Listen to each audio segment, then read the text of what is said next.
अस्सलाम वालेकुम, सुबह बख़ैर ज़िंदगी ऐं गुड मॉर्निंग। उम्मीद आहे तव्हां ठीकु हूंदो, ख़ैरियत सां हूंदो, मज़े में हूंदो ऐं ख़ैरियत सां छो न हुजो, छो त असीं अव्हां जे लाइ दिलि सां दुआऊं कंदा आहियूं ऐं जेकी दुआऊं दिलि सां कबियूं आहिनि उहे पूरियूं ज़रूरु थींदियूं आहिनि। जेकॾहिं हिन वक़्तु में सुखिया सताब आहियो त शुक्र अदा कयो, शुक्र अल्हम्दुलिल्लाह त अव्हां खे इहे ॾींहं नसीब थिया आहिनि जेकी सुखिया सताब आहिनि। ऐं जेकॾहिं को लम्हो का घड़ी परेशानी वारी आहे त पोइ यकीन कयो असां दुआउनि जो सिलसिलो छॾियो न आहे। इंशाअल्लाह अनक़रीब अव्हां जे घरनि में, अव्हां जे झोल में बि जमाला थियण वारा आहिनि, अमीं बि ख़ुशबाश थियण वारा आहियो। हीअ हयाती अव्हां जी बि बहार थियण वारी आहे ऐं हीअ हयाती जेका बहार थियण वारी आहे, हिन हयाती खे बहार अमीं पाण करे सघो था। हिन हयातीअ ते थोरो वीचारियो, हिन हयाती ते थोरो सोचियो त हीअ हयाती हिकिड़ो भेरो ई मिलंदी आहे ऐं जेका हिकिड़ो भेरो हयाती हीअ मिली आहे, इहा हयाती महदूद मुदत लाइ मिली आहे। इन हयाती जो हिकिड़ो मुक़ररु वक़्तु आहे, हिकिड़ो टाइम पीरियड आहे ऐं जॾहिं उहो टाइम पूरो थिए थो, जॾहिं उहो वक़्तु पूरो थिए थो त पोइ असीं हिते पंहिंजो समूरो सामान छॾे, पंहिंजो घरु छॾे, पंहिंजा भाती छॾे, पंहिंजा मिट माइट छॾे, पंहिंजो अबो छॾे, अमड़ छॾे, अदियूं छॾे, चाहतूं मोहबतूं सभई छॾे करे राह रबानी वठंदासीं। पर जेसीं ताईं असां हिते जीअरा आहियूं, हिन हयातीअ खे पुरसुकून ज़िंदगी पुरसुकून नमूने सां कीअं गुज़ारिजे, सुठे नमूने सां कीअं गुज़ारिजे, रंगीन करे कीअं गुज़ारिजे, उनजे लाइ तव्हांखे कुझु ॻाल्हियूं सिखणियूं पवंदियूं। ऐं सभ खां वॾी ॻाल्हि इहा आहे त जॾहिं बि अव्हां जे साम्हूं को माण्हू अचे थो, सुबुह मर्दान सां जॾहिं को माण्हू अचे थो, ऑफिस में वञो था, जॾहिं को माण्हू अचे थो तव्हांजे साम्हूं त उन सां तव्हां मुस्कुराए मिलंदा कयो ऐं उनखे चवंदा कयो आउं बि ठीकु आहियां ऐं उमेद आहे त तव्हीं बि ठीकु हूंदव। ऐं इहो जेको जुमिलो आहे इहो कंप्रोमाइज़ जो जुमिलो आहे ऐं इन जुमिले सां तव्हां ॿिन्ही जे विच में जेका मोहबत पैदा थींदी उन मोहबत जो को बि नेमुल बदल कोन्हे को। सो आउं आहियां अव्हां जो मेज़बान इरशाद जागीरानी ऐं मूंसां गॾु आहे ऐं मां आहियां अव्हां सां गॾु अव्हां जी मेज़बान शाज़िया करीम। अस्सलाम वालेकुम। ऐं बिल्कुलु तमामु सुहिणी ॻाल्हि सां हिन प्रोग्राम जी शुरूआति थी आहे त ज़िंदगी तमामु ख़ूबसूरत आहे। अलाए छो असां पंहिंजी ज़िंदगी खे अजीबो क़रीब फ़िक्रनि में, अजीबो क़रीब ॻाल्हियुनि में विञाए छॾींदा आहियूं ऐं इहो न आहियूं सोचींदा त हीअ महदूद मुदत जे लाइ ज़िंदगी आहे। अॼु सुम्हूं था, अखि खुलंदी न खुलंदी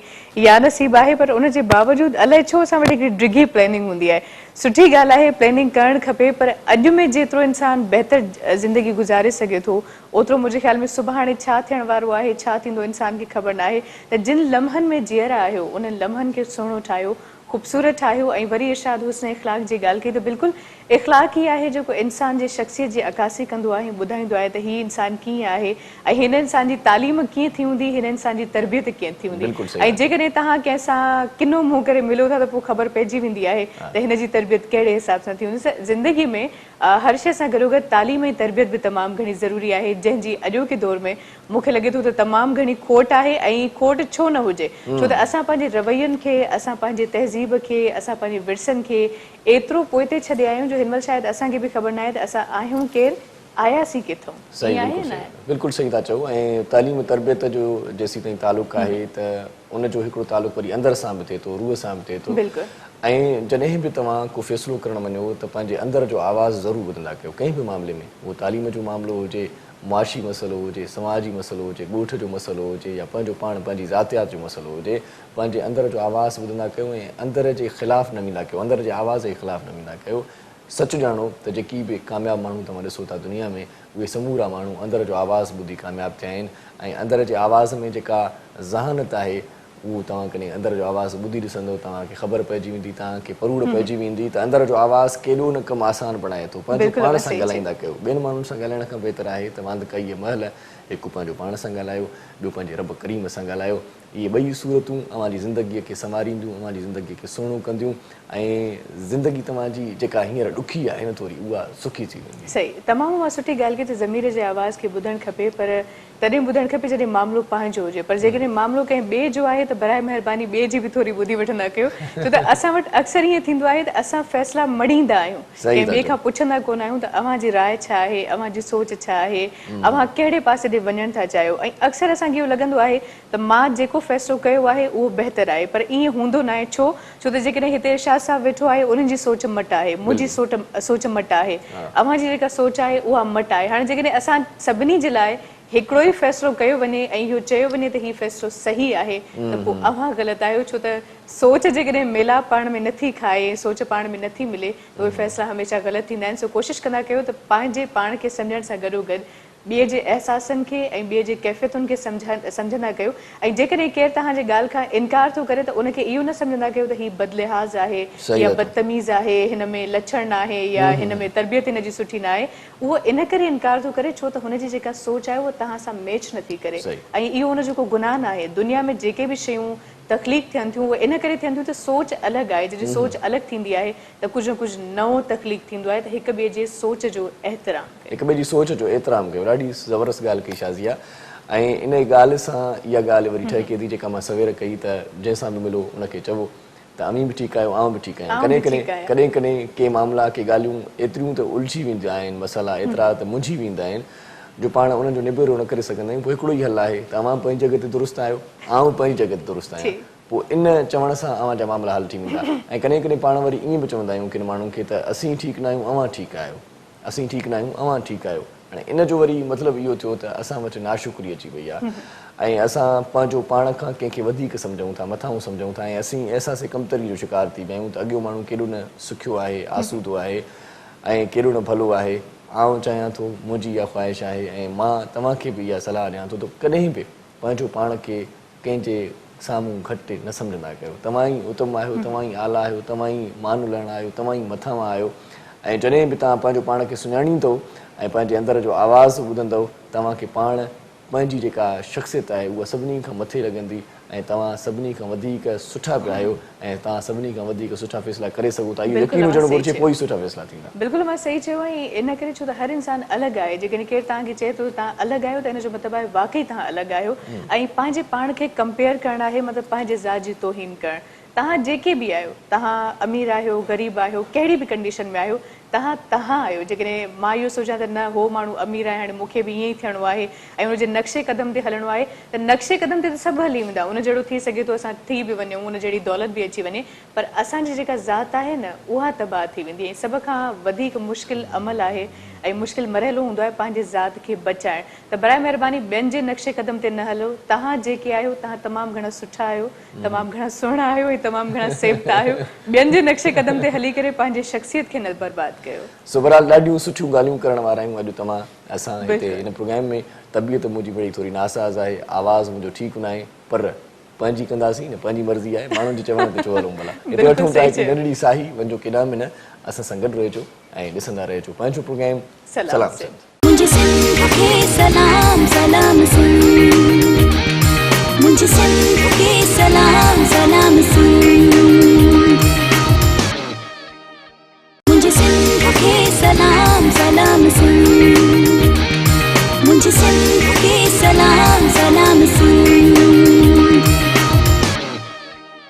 सलाम सिंध में हिकु भेरो वरी तव्हांखे भलीकार चऊं था ऐं भलीकार चवण सां गॾो गॾु ॻाल्हि जितां छॾी हुईसीं न उतां ई ॻंढींदासीं त तबियत मिड़ी कुझु नासाज़ आहे, पर पोइ बि तव्हांजी ख़िदमत में हाज़िर थियणो आहे असांखे, छो त प्रोग्राम बि करिणो हूंदो आहे ऐं तव्हां बि प्रोग्राम वॾे चाह दिलचस्पीअ सां वॾे प्यार पाबोअ सां ॾिसंदा आहियो, असांजूं ॻाल्हियूं ॿुधंदा आहियो। असां भली केतिरा बि बीमार हुजूं पर तव्हांजी ख़िदमत में ज़रूरु असांखे अचिणो हूंदो आहे। सो मिड़ई गले में थोरो प्रॉब्लम आहे, मौसम थोरी मट थी वई आहे, इन जे करे बि ॿ चारि ॾींहं पहिरियां त वरी थधिकार हुई ऐं ॿ चारि ॾींहं हाणे जेके मुहर्रम जा गुज़रिया आहिनि त ॾाढा ॾींहं गरम थी विया। सो तव्हां बि ॻोठ जो चकर हणी विया आहियो शाज़िया। पहिरियों मरीज़ आहे जेको पुछण खां पहिरियों पियो ॿुधाए, हालांकि मुंहिंजे ज़हन में इहो सुवालु हुयो त मां पुछंदमि त तव्हांजी तबियत खे छा थियो न। मूं चयो कोई पुछा ई नथो करे, कोई पुछा ई नथो करे त पाण ई माण्हू ॿुधाए सुबुह लाइ वेठो आहियां, अञा कॾहिं पुछण जो मौक़ो ॾियां। सो बहरहाल अलाह साईं तव्हांखे जल्दी चाक चङो भलो कंदो ऐं अलाह साईं तव्हांखे चाक कंदो मुंहिंजे लाइ चओ त अलाह साईं तव्हांखे जन्नत में जॻह ॾींदो। न उहो मां मज़ाक में हमेशह चवंदी आहियां, जेकॾहिं को बि नेक कमु कंदो आहे त मां चवंदी आहियां अलाह कंदो जन्नत में वेंदे। पोइ अक्सर मूंखे चवंदा आहिनि त अञा त जीअरो आहे, हाणे मरण खां पोइ बि खपे। अच्छा, ॻोठ जो चकर आहियो तव्हां, असांजो ऐं तव्हांजो ॻोठ बि साॻियो ख़ैरपुर मीरस ऐं ख़ैरपुर मीरस ज़िलो ॾाढो ज़बरदस्त ज़िलो आहे ऐं उतां जी मौसम कीअं हुई भला? थोरो पंहिंजनि जो हवालु ॾियो, पंहिंजनि अबाणनि जो हवालु ॾियो। सभई चाक चङा भला ऐं काफ़ी ड्रिघे अरसे खां पोइ वञणु थियो त मिटनि माइटनि सां मिली बि ॾाढो सुठो लॻो। वरी 9-10 मुहर्रम ते न्याज़ जो सिलसिलो बि हुयो त उहो बि माशाल्लाह तमामु बहितरीनु रहियो ऐं यकीन कयो उतां जो जेको माहौल हुयो ऐं सावा गाह ॾिसी, सारियुनि जो फसल ॾिसी एॾो सुठो पियो लॻे। ख़ासि करे चांवरनि जी खुशबू है सो सच में ॾाढो एंजॉय कयो चांवर जी मानी भला कंहिं पचाए ॾिनव हुते अन साग ज़रूर खाधो सुकल साग छो त अञा मौसम हाणे कोन्हे साग जी पर वरी बि खाधो पालक त हले थी चांवर जी पालक मानी हा सां सुकल असां वटि सुकाए साग रखंदा आहिनि न पोइ पालक मिलाए करे पचाए ॾींदा आहिनि माशाल्लाह। त मां वञण सां इहा फरमाइश कई त मूंखे साग खपे बाक़ी ॿियनि जे लाइ जेको वणेव सो पचायो सही। सो साग खे ई खाधो ऐं उनखां पोइ वरी सभई जेके माइट मिट मिलण जे लाइ आया त उन्हनि सां मिली करे बि ॾाढो सुठो लॻो ऐं पुराणनि नालनि सां अचे काफ़ी मुखातिब कयो पंहिंजनि सहेलियुनि जिन सां नंढपिण में कॾहिं तालीम हासिल कई हुई ऐं हाणे त वरी मतिलबु सुञाणे ई न पई सघां सभु कई मटिजी वई हाणे शादियूं ॿार तव्हांखे हे हो त समूरा सुञाणींदा हूंदा त शाज़िया करीम अची वई अथव जेका सिम टीवी ते ईंदी हा मेकअप खां पोइ घटि सुञाणींदा आहिनि पर आहे न भला इहो मतिलबु ॿुधायो मेकअप खां बिना घटि सुञाणींदा आहिनि पर वरी बि शुक्र आहे सुञातो उन्हनि सभिनी सो वॾी महिरबानी चाचुनि मासियुनि अधनि सां मिलियो ॾाॾीअ सां मिलियो भला इहो माशाल्लाह बिल्कुलु ॾाॾीअ सां मुलाक़ात थी ऐं कचहरी बि सभिनी सां जाम थी इहे सभई जेके घर जा वॾा आहिनि न इहे घर जी सूंह हूंदा आहिनि ऐं अलाह साईं इन्हनि खे हयाती ॾे अलाह साईं इन्हनि जी ॼमार वधाए जॾहिं न इहे हलिया वेंदा आहिनि त पोइ पाण सां गॾु घर जूं बरकतूं ऐं बेफ़िक्रियूं खणी वेंदा आहिनि इहे जेकॾहिं हयात अथव न इन्हनि जी ख़िदमत कयो सची ॻाल्हि इहा आहे बिल्कुलु वॾा जेकी बि अव्हांजे घर में आहिनि उन्हनि जी ख़िदमत कयो ऐं उन्हनि जे वेझो रहंदा कयो उन्हनि खां पुछंदा कयो त कहिड़े शइ जी तव्हांखे ज़रूरत आहे ऐं जेको पंहिंजे लाइ वठो था अहिड़े ई क़िस्म जो लटो कपिड़ो उन जे लाइ वठंदा कयो असां वटि ईअं थींदो आहे शाज़िया त अबु हाणे कुराड़ो थी वियो आहे हिन जे लाइ हीउ सही आहे 60 रुपए मीटर वारो पाण वरी 150-200 वारो मीटर पाईंदासीं 500 वारो मीटर पाईंदासीं सो इहो फ़र्क़ु न रखणु खपे कॾहिं कॾहिं जेकॾहिं ॻोठु वञो था त अम्मा जे लाइ शाल बि वठी वेंदा कयो अधीन जे लाइ के चूड़ियूं वठी वेंदा कयो का मेहंदी वठी वेंदा कयो के शयूं वठी वेंदा कयो मिठाई वठी वेंदा कयो के केक वठी वेंदा सही कयो सभ खां वॾी ॻाल्हि त हुन सां टाइम गुज़ारींदा कयो ऐं मां इलाही डिघे अरसे खां पोइ सभिनी मिटनि माइटनि सां वक़्तु गुज़ारियो यकीन कयो ॾाढो सुठो लॻो छो त हितां जी जेका ज़िंदगी आहे उहा थोरी क़दुरु मुख़्तलिफ़ आहे ॻोठ जी ज़िंदगी खां त हिते कमु आहे ऑफिस आहे तव्हांखे ॿाहिरि वञिणो आहे कम में ई ज़िंदगी गुज़री थी वञे वरी जेकॾहिं घर तव्हां पहुचो था त लाज़िम आहे कोई स्कूल वियल आहे कोई ट्यूशन ते वियल आहे त उन तरीक़े सां माण्हू टाइम गुज़ारे नथो सघे ऐं ॻोठ में बाबा सभु माशाल्लाह शाम थींदे ई खटूं ॿाहिरि निकिरंदियूं ऐं सभई अचे ऐं खटूं छिड़काव थियल हूंदो ऐं वॾी ॻाल्हि इहा आहे त सुठो ऐं साफ़ सुथरो पाणी तव्हांखे नसीब थी हा थो इहा वॾी ॻाल्हि आब हवा तव्हां सुठी सही नसीब चयो। थी सो पाण कचहरी कंदासीं त महिमाननि खां केरु कंदो इहो ई मां सोचां पई त एॾी डिघी कचहरी लाइ काथो न काथे खणी विया आहियूं सो बहरहाल असांखे वरी ॻाल्हाइण जो घटि मौक़ो घटि त ख़ैर कोन हूंदो आहे पर वरी बि घटि मौक़ो मिलंदो आहे सो हिन करे सोचो त अॼु भला कुझु ॻोठ जूं यादूं बि ज़रूरी आहिनि बहरहाल महिमान हिते अची चुका आहिनि उन्हनि सां अव्हांजी मुलाक़ात कराईंदासीं जेका शख़्सियत हिते कही आई आहे अव्हांखे ॿुधाए ॾियां त सियासी ऐं समाजी सुधारक शख़्सियत आहिनि पाकिस्तान पीपल्स पार्टी सां उन जो तालुक़ु आहे पाकिस्तान पीपल्स पार्टी जो डिप्टी पार्लिमानी लीडर आहे ऐं चेयरमैन आहे यूसी माड़ीपुर जो जनाब कामरेड साहिब ख़ान जिसकाणी अस्सलाम वालेकुम अव्हांखे भली कार चऊं था कहिड़ा हाल आहिनि ठीकु आहे ऐं वॾी महिरबानी अव्हां पंहिंजो ख़ासि वक़्तु ॾिनो अॼु अव्हांखे बि नंढपण में वठी वेंदासीं कुझु ॻोठ जूं ॻाल्हियूं नंढपण जूं ॻाल्हियूं ऐं उनखां पोइ तमामु बहितरीनु आवाज़ जो मालिक फ़नकार मौजूदु आहे अली समो अस्सलाम वालेकुम अव्हांखे भली कार चऊं था कहिड़ा हाल आहिनि महिरबानी अलाह जो करम आहे ऐं मां पहिरीं दफ़ा सिंधी टीवी ते आयो आहियां माशाल्लाह ऐं ॾाढी मूंखे ख़ुशी थिए पई सो महिरबानी मुरीद भाॼी आहे टीवी ते अची करे सभ खां पहिरियां जेका तव्हां ख़ुशीअ जो गुज़ार कयो आहे शादीअ सां मिली थी ख़ुशी तव्हांखे मूंसां मिली हा न अदी सां त पहिरियां मुलाक़ात थी चुकी आहे पर तव्हां सां फस्ट टाइम थिए पई ऐं ॾाढी ख़ुशी थिए पई ऐं दिलि चवंदो हो तॾहिं मां बि वञा सिंधी टीवी ते सो अॼु ॾाढी दिलि बाग़ बहार आहे मुंहिंजी माशाल्लाह महिरबानी मुरीद भाॼी आहे जिन्हनि मूंखे मौक़ो ॾिनो वाह वाह अलाह कंदो इहे मुसरतूं ऐं जेके इहे हसरतूं आहिनि उहे समूरियूं तव्हांजूं पूरियूं थींदियूं रहंदियूं वॾी महिरबानी तव्हां असांजे प्रोग्राम में आहियो जिसकाणी साहिबु तव्हांजी वॾी महिरबानी आहे तव्हां बि असांजे प्रोग्राम में आहियो सुबुह सुबुह सां हिकिड़ो माहौल जुड़ियो ॻोठ जी यादि अची वई ॻोठ कॾहिं कॾहिं वेंदा आहियो कराची में रहो था या ॻोठ रहंदा आहियो कहिड़ो अलाए ॻोठ साईं तव्हांजो असल असांजो कंदकोट वाह वाह कंदकोट कबायली ॻोठ आहे कबायली शहर बलूचिस्तान जे बॉर्डर ते ॾुखियो ॻोठ आहे चवंदा आहियो राति जो मां हिकिड़े भेरे वियो हुउसि कंहिं दोस्त सां मिलण जे लाइ 7 बजे खां पोइ चवंदो आहे हेॾे सवारी बारी न हलंदी अथई जेकॾहिं अचे त हिते टिक जाए वरी वापसी जो रस्तो कोन ॾेई ॻाल्हि आहे सिधी अञा बि उहो माहौल आहे न हाणे माशाल्लाह तमामु काफ़ी सिंध गवर्नमेंट जी काविशूं आहिनि ऐं ज़रबे अज़ब खां पोइ या रदल फसाद खां पोइ काफ़ी सिंध गवर्नमेंट एफर्ट्स वधी हाणे उहो माहौल कोन्हे हाणे अलहमदुलिल्लाह तमामु माण्हू वरी कारोबार में बि ऐं फसल बि सुठा पिया थियनि सही, ज़ाहिर आहे पोइ कारोबार जो बि कॉन्सेप्ट थिए माना थो माण्हू मसरूफ़ थी विया बेरोज़गारी तमामु पहिरियां घणी हूंदी हुई लास्ट 10 सालनि खां वठी पीपल्स पार्टी जी हुकूमत आहे ऐं माण्हू त खणी कुझु बि चवनि लेकिन मां प्रैक्टिकल जेके ॾिठो आहे त काफ़ी माण्हुनि खे रोज़गार मिलियो आहे ऐं माण्हुनि खे फसलुनि जूं क़ीमतियूं बि सुठियूं पियूं मिलनि माशा त ज़ाहिर आहे जॾहिं रोज़गार ईंदो त पोइ ऑटोमेटिकली सॼा मामला आहिस्ते आहिस्ते माण्हू ऐं मसरूफ़ ॿियो रहंदा असुल जेको मसइलो आहे बिल्कुलु। असल जो असांजो जागरण सां उन इलाइक़े जो जेको मेन मसइलो आहे उहा आहे कबाली जेके जहिड़ा आहिनि पाण में उहो कबाली जहिड़ा मुख़्तलिफ़ बिरादरियूं जॾहिं पाण में थियनि था पोइ उहे माण्हू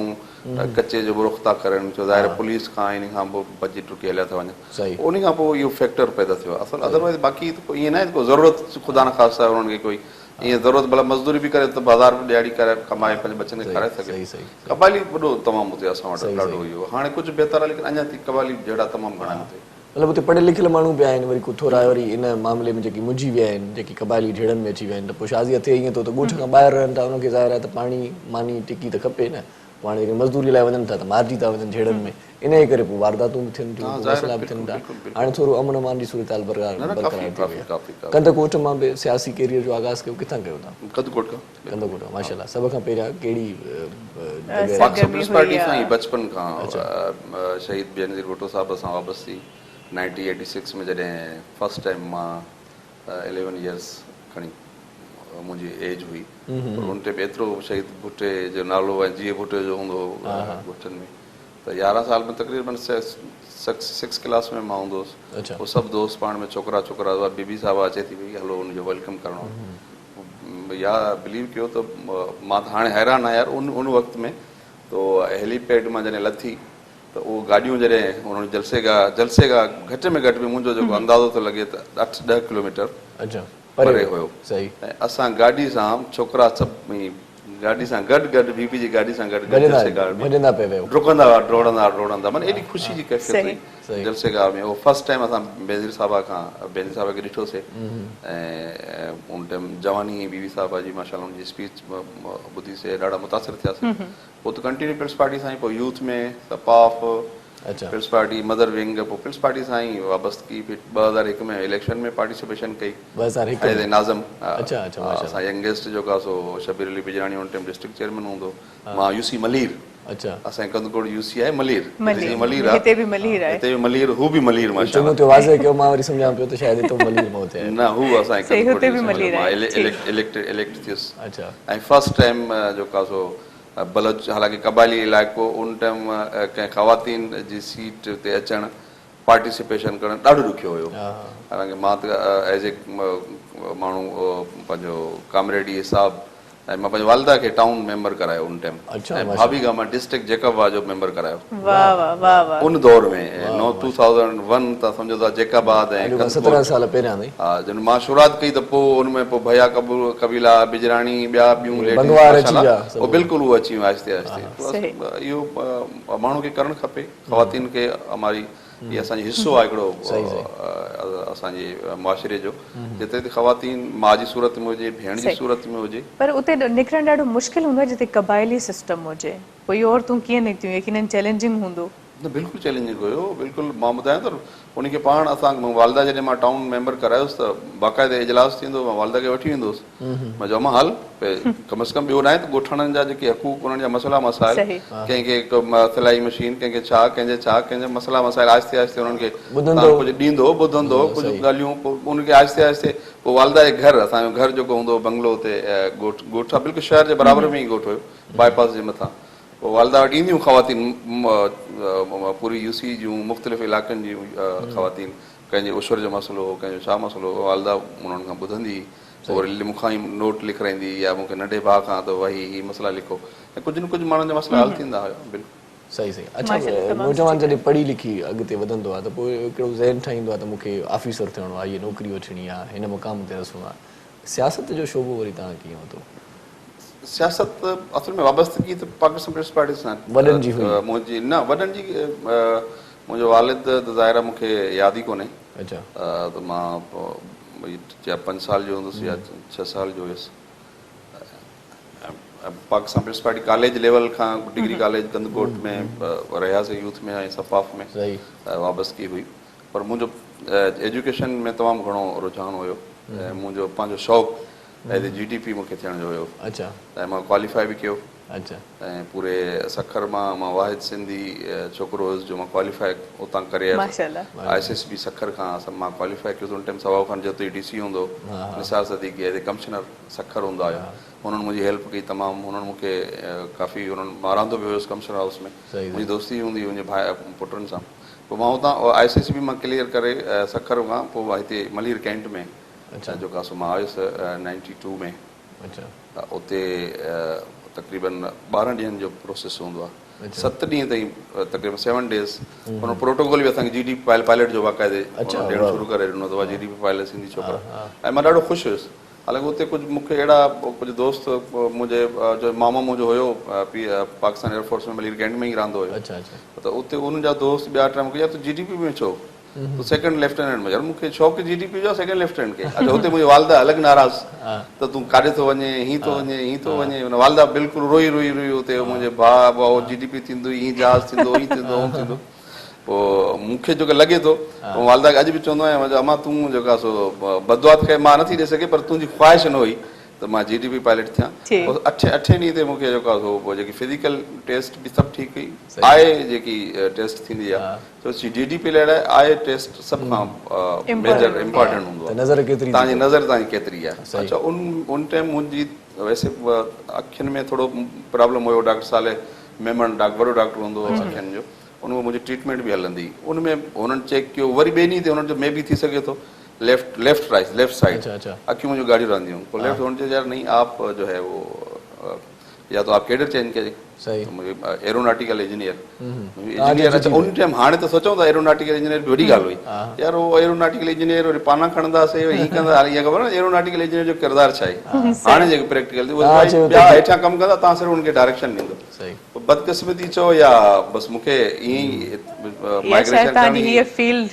मुंहिंजी फी मां उहा हसरत अॼु ताईं दिलि में जेको आहे पंहिंजे पुट खे चवंदो आहियां मां न थियुसि हाणे तोखे थियणो आहे तोखे ख्वाबु पूरो करिणो आहे ऐं तोखे GDP पायलट थींदो आहे इनशाला माण्हू तव्हांखे चयो हुन महिल त तव्हां GDP पायलट छो था थियो असां तव्हांखां इहो था पुछा कयूं तव्हां पीपल्स पार्टी छो भला पार्टियूं त इलाही हुयूं मतिलबु पार्टियूं त इलाही हुयूं न उन टाइम त पाकिस्तान पीपल्स पार्टी खां अलावा उते को कॉन्सेप्ट ई न हुयो अच्छा ख़ासि करे शहदाद कंदकोट उते त उन इलाइक़नि में किथे पार्टी त ॿिए कंहिंजो या मुस्लिम लीग या ॿिए कंहिंजो त कोई हुयो ई कोन्हे सवाइ जियो भुट्टे खां अच्छा जियो भुट्टे जो नारो हूंदो हो बसि नंढा ॿार मासूम मां त ॾिसंदो हुउसि ॻोठनि में अनपढ़ जेके ॿार हूंदा उहे बि जियो भुट्टे जो नारो उते त कोई कॉन्सेप्ट ई न हो तव्हां भुट्टे खां अलावा त कोई कंहिंजो नारो बि हाणे हिन टाइम बि ॾिसो पाण को निशान पाण ॾिसो पिया पाकिस्तान पीपल्स पार्टी पूरे सिंध में स्वीप कयो सवाइ कराची खां पर उहे बि कीअं सीटूं असांजूं हलियूं उहो तव्हां सभु खे ख़बर कंदकोट में हाणे बि उहो ई ओज आहे पीपल्स पार्टीअ जो या ॿियूं पार्टियूं बि अची वियूं आहिनि न बिल्कुलु हाणे बि असांजी वाहिद कॉन्स्टिट्यूशन आहे कंदकोट जी जंहिंमें शबीर अली खान विजराणी जेको आहे MP उहो बिना मुक़ाबले कामयाबु थियो त इन में तव्हां अंदाज़ो लॻाए सघो था त कंदकोट जा माण्हू पाकिस्तान पीपल्स पार्टी सां केतिरी मोहबत था करनि अनअपोज़ कोई मुक़ाबिलो हुयो हुन जेको उन खां पोइ बाक़ी बि MP MNA जेके बि थिया उहे पाकिस्तान पीपल्स पार्टी जा हुया सही भला इन मोहबत जो छा था काथो लॻायो त केतिरी इहा मोहबत छो था कनि माण्हू एतिरी मोहबत छो था कनि पीपल्स पार्टीअ सां वजह छा आहे सबबु छा आहे उनजी वजह इहा आहे त हक़ीक़त जेकी ॻाल्हि मां पाण प्रैक्टिकली असां जेको ॾिठो आहे उते माण्हुनि में जेको शौर माण्हू चवंदा आहिनि भुट्टे साहिबु छा ॾिनो मां चवंदो भुट्टे साहिबु माण्हुनि खे शौर ॾिनो भुट्टे साहिबु अॼु जेको असां मीडिया ते वेठा आहियूं टॉक शो मुख़्तलिफ़ जेके अॼु सियासतदान वेठा आहिनि पंहिंजो मीडिया ते ॻाल्हाइनि पिया मुख़्तलिफ़ मौज़ूअनि ते इहे सभु भुट्टे साहिब जी देन आहे ऐं भुट्टे साहिबु माण्हुनि खे शौर ॾिनो ख़ुसूसन ग़रीब तबिके खे उन्हनि शौर ॾिनो हेठि तबिके खे उन शौर ॾिनो त अचो तव्हांजो बि हक़ु आहे उन टाइम जेकी रिफॉर्म्स जेकी थी हारियुनि जी जेके ज़मीनूं ॿियो उहो भुट्टे साहिब जो तोहफ़ो हुयो अचो हारियुनि खे एम्पावर कयूं उन्हनि खे कम अज़ कम उन्हनि खे बि अॻिते आंदो वञे ऐं उन्हनि एग्रीकल्चर ते भुट्टे साहिबु वॾी कमु करण जी कोशिशि कई त इन करे उहो माण्हुनि जे दिलनि में अॼु बि ज़िंदा आहे हुननि हिकिड़ी माना हिकिड़ो शौर बि ॾिनो ऐं प्लस हिकिड़ो माण्हुनि में उमीद हुई उमीद जी किरण जी चइजे उहा हुई मुंहिंजे ख़्याल में ॿी वरी हिकिड़ी ॻाल्हि इहा बि जेकॾहिं हिन ॻाल्हि सां गॾी था हलूं त माण्हुनि में मिली वेंदो हुयो ज़ुल्फ़कार अली भुट्टो बिल्कुलु माण्हुनि सां गॾिजी वेंदो हुयो अवामी नुमाइंदो रही वेंदो हो माण्हुनि जे विच में ईअं कंहिं प्रोटोकॉल खां बग़ैर कंहिं सिक्योरिटी खां बग़ैर सो इहा बि हिकिड़ी वॾी ॻाल्हि आहे बल्कि हिकिड़े जलसे में मां किथे पढ़ियो हुयो त कंहिं माण्हू अचे उनजो कॉलर पकड़ियो उनखां पुछो तव्हां छा ॾिनो आहे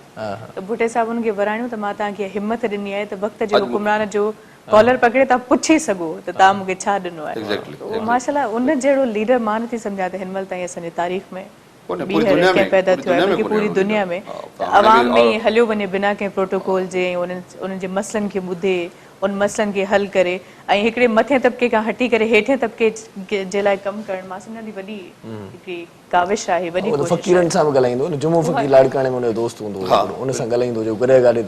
ते बल्कि ईंदो चढ़ी करे असां कचहरियूं कंदो हाल वरी दरवेश सिफ़त माण्हू हूंदो हुयो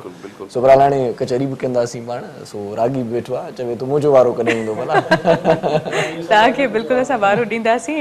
ब्रेक जो टाइम आहे ब्रेक खां पोइ जॾहिं मोटंदासीं त पोइ अव्हां जो वारो हूंदो ऐं अव्हां खां कुझु सुठो कलाम ॿुधंदासीं जेको उमेद आहे त व्यूअर्स खे तमामु घणो पसंदि ईंदो ऐं कामरेड साहिब खान जिसकाणी साहिब मौजूदु आहे उन्हनि सां वरी कचहरी जे सिलसिले खे अॻिते वधाईंदासीं ॾिसंदा रहिजो सलाम सिंध। मुझे सिंध के सलाम सलाम सिंध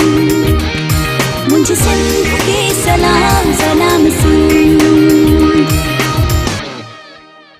मुझे सिंध के सलाम सलाम सिंध मुझे सिंध के सलाम सलाम सिंध सलाम सिंध में हिकु भेरो वरी तव्हांखे भलीकार चऊं था ऐं चांहि असांजे हथनि ताईं पहुची वई आहे ऐं ज़कीरन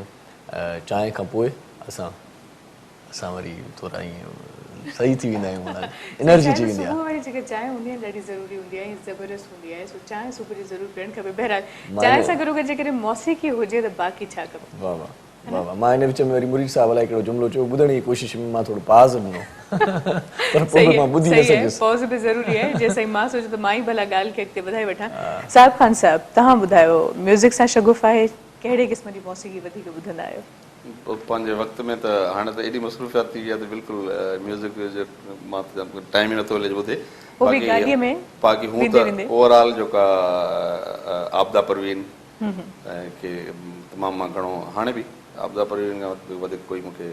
अच्छा मुतासिर न करे सघे न कोई नथो करे। वाह वाह वाह वाह ज़बरदस्त। ऐं अली मौजूदु आहे उन्हनि खां पुछी वठूं तव्हां कंहिंखे वधीक ॿुधो कंहिंखां मुतासिर थी करे।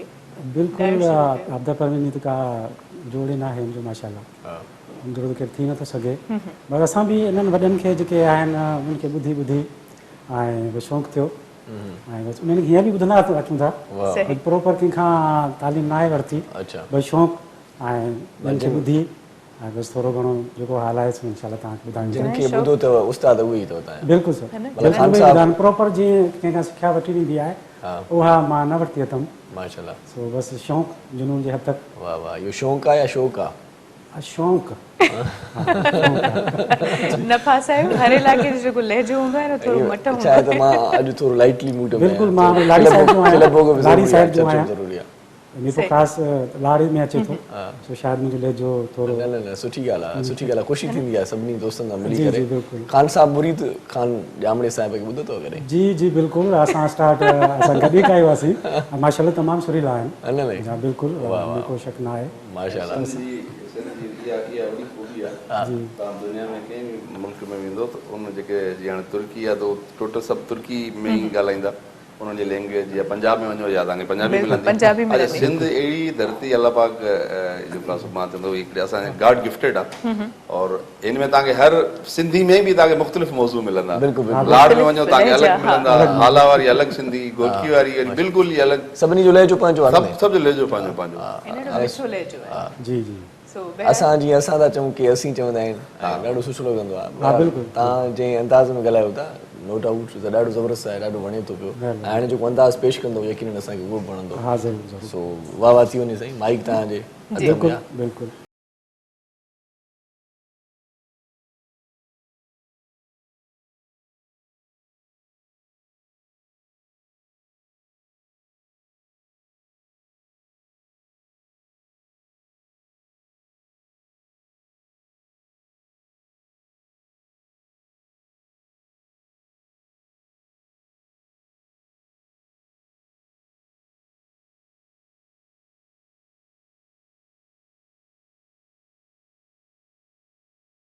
मोहब्बत झंड जहिड़ा ओ पिरी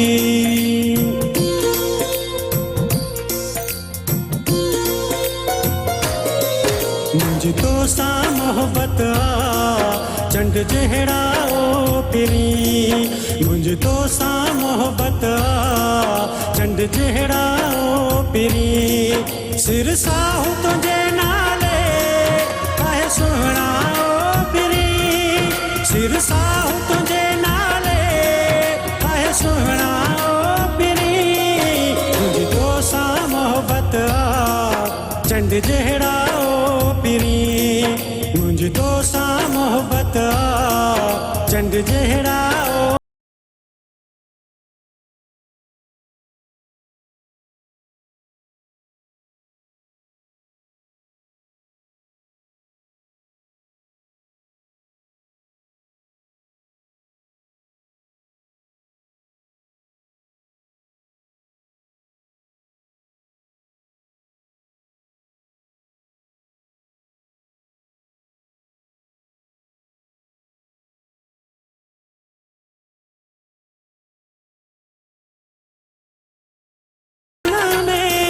तुंहिंजो अक्स निगाहनि में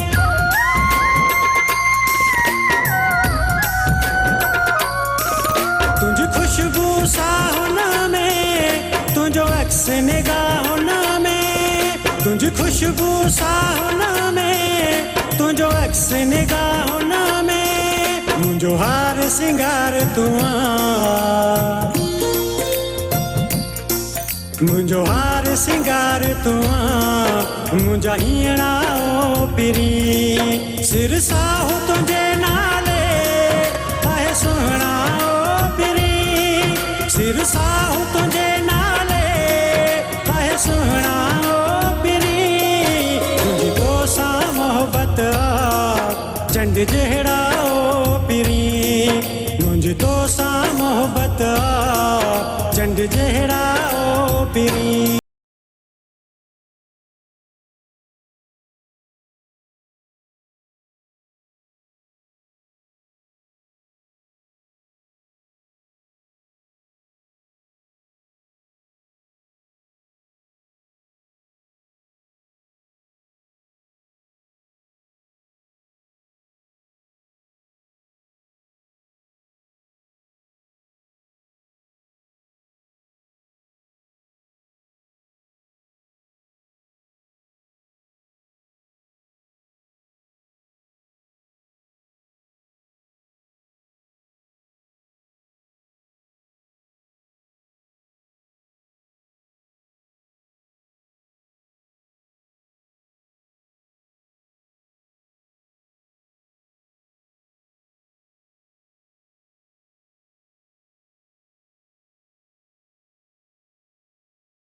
मंजूर मिराणीअ जे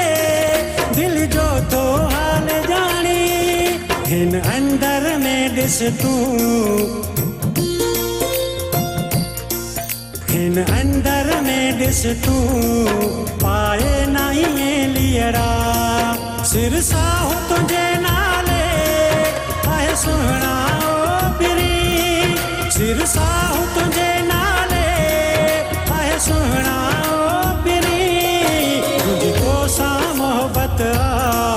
चंड जहिड़ा ओ पिरी मुंहिंजी तोसां मोहबत चंड जहिड़ा ओ पिरी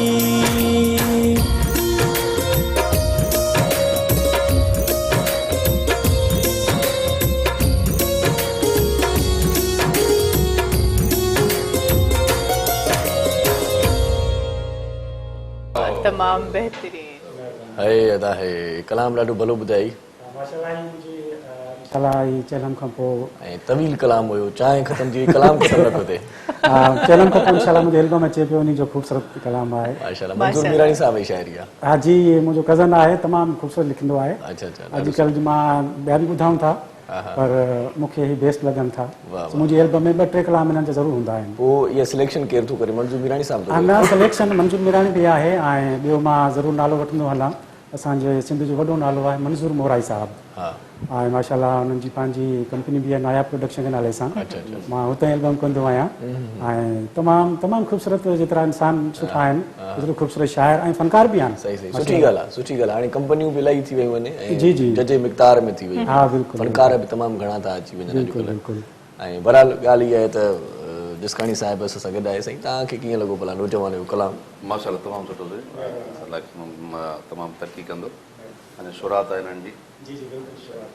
ॻाल्हि शौक़ु आहे माण्हू जो हा साईं जेको जंहिं फील्ड में आहे उन में मस्तु आहे मतिलबु की हुन फील्ड जी घणी ॼाण हूंदी ॼाण बि उन में मस्तु आहे उहो माण्हू उनखे शौक़ु उनखे अलावा ॿियो कुझु शौक़ु हुनजो न हूंदो अच्छा सो हाणे मुंहिंजे ख़्याल में ॻोठ जूं कुझु यादूं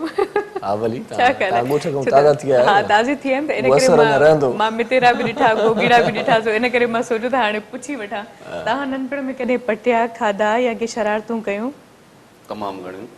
असांजे ॻोठ में चारों तरफ़ आबादी हूंदी हुई माशाल्लाह सरसब्ज़ इलाइक़ो असांजो ॻोठ मल्हीर जिते हूंदो हुयो उन टाइम इहे चणे जो फसल हुजे ऐं ॿिया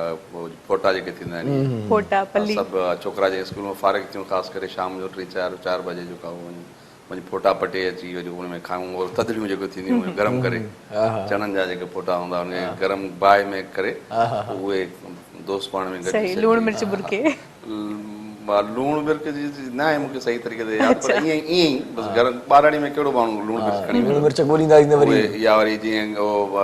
गजर जेकी थींदी आहे उहो फसल तमामु असां सुठो थींदो लाहौरी गजर या गाड़ी गजर उहे दोस्त वञूं वञी गाड़ी गजरूं उतो वञी पटे अचूं अच्छा उन टाइम इहो एॾो ज़बरदस्त माहौल हूंदो बिलीव कयो हाणे त वञो त कंहिंजे फसल में तव्हां वञो गजर पटण त फलाणो छो अची वियो जागरण साहिब छो आयो या साहिब खान छो आयो उन टाइम न हूंदो उन टाइम नंढा ॿार वञनि 5-8 ॿार वेही खाइनि को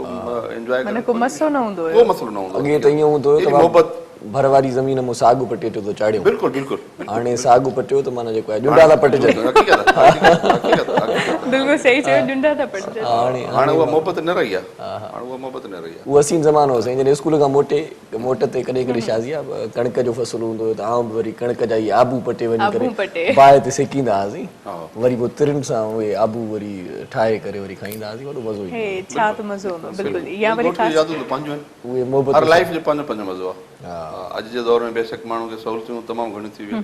पर जेको ॻोठ जो जेको मज़ो हूंदो उहो पंहिंजो हुयो सुबुह जी मानी सुबुह जो उथो तव्हांखे मखण ताज़ो ऐं चांवरनि जी मानी हाणे हेॾे सिलाइज़ ऐं ब्रेड मानी हाणे सिलाइज़ ऐं ब्रेड ते हाणे त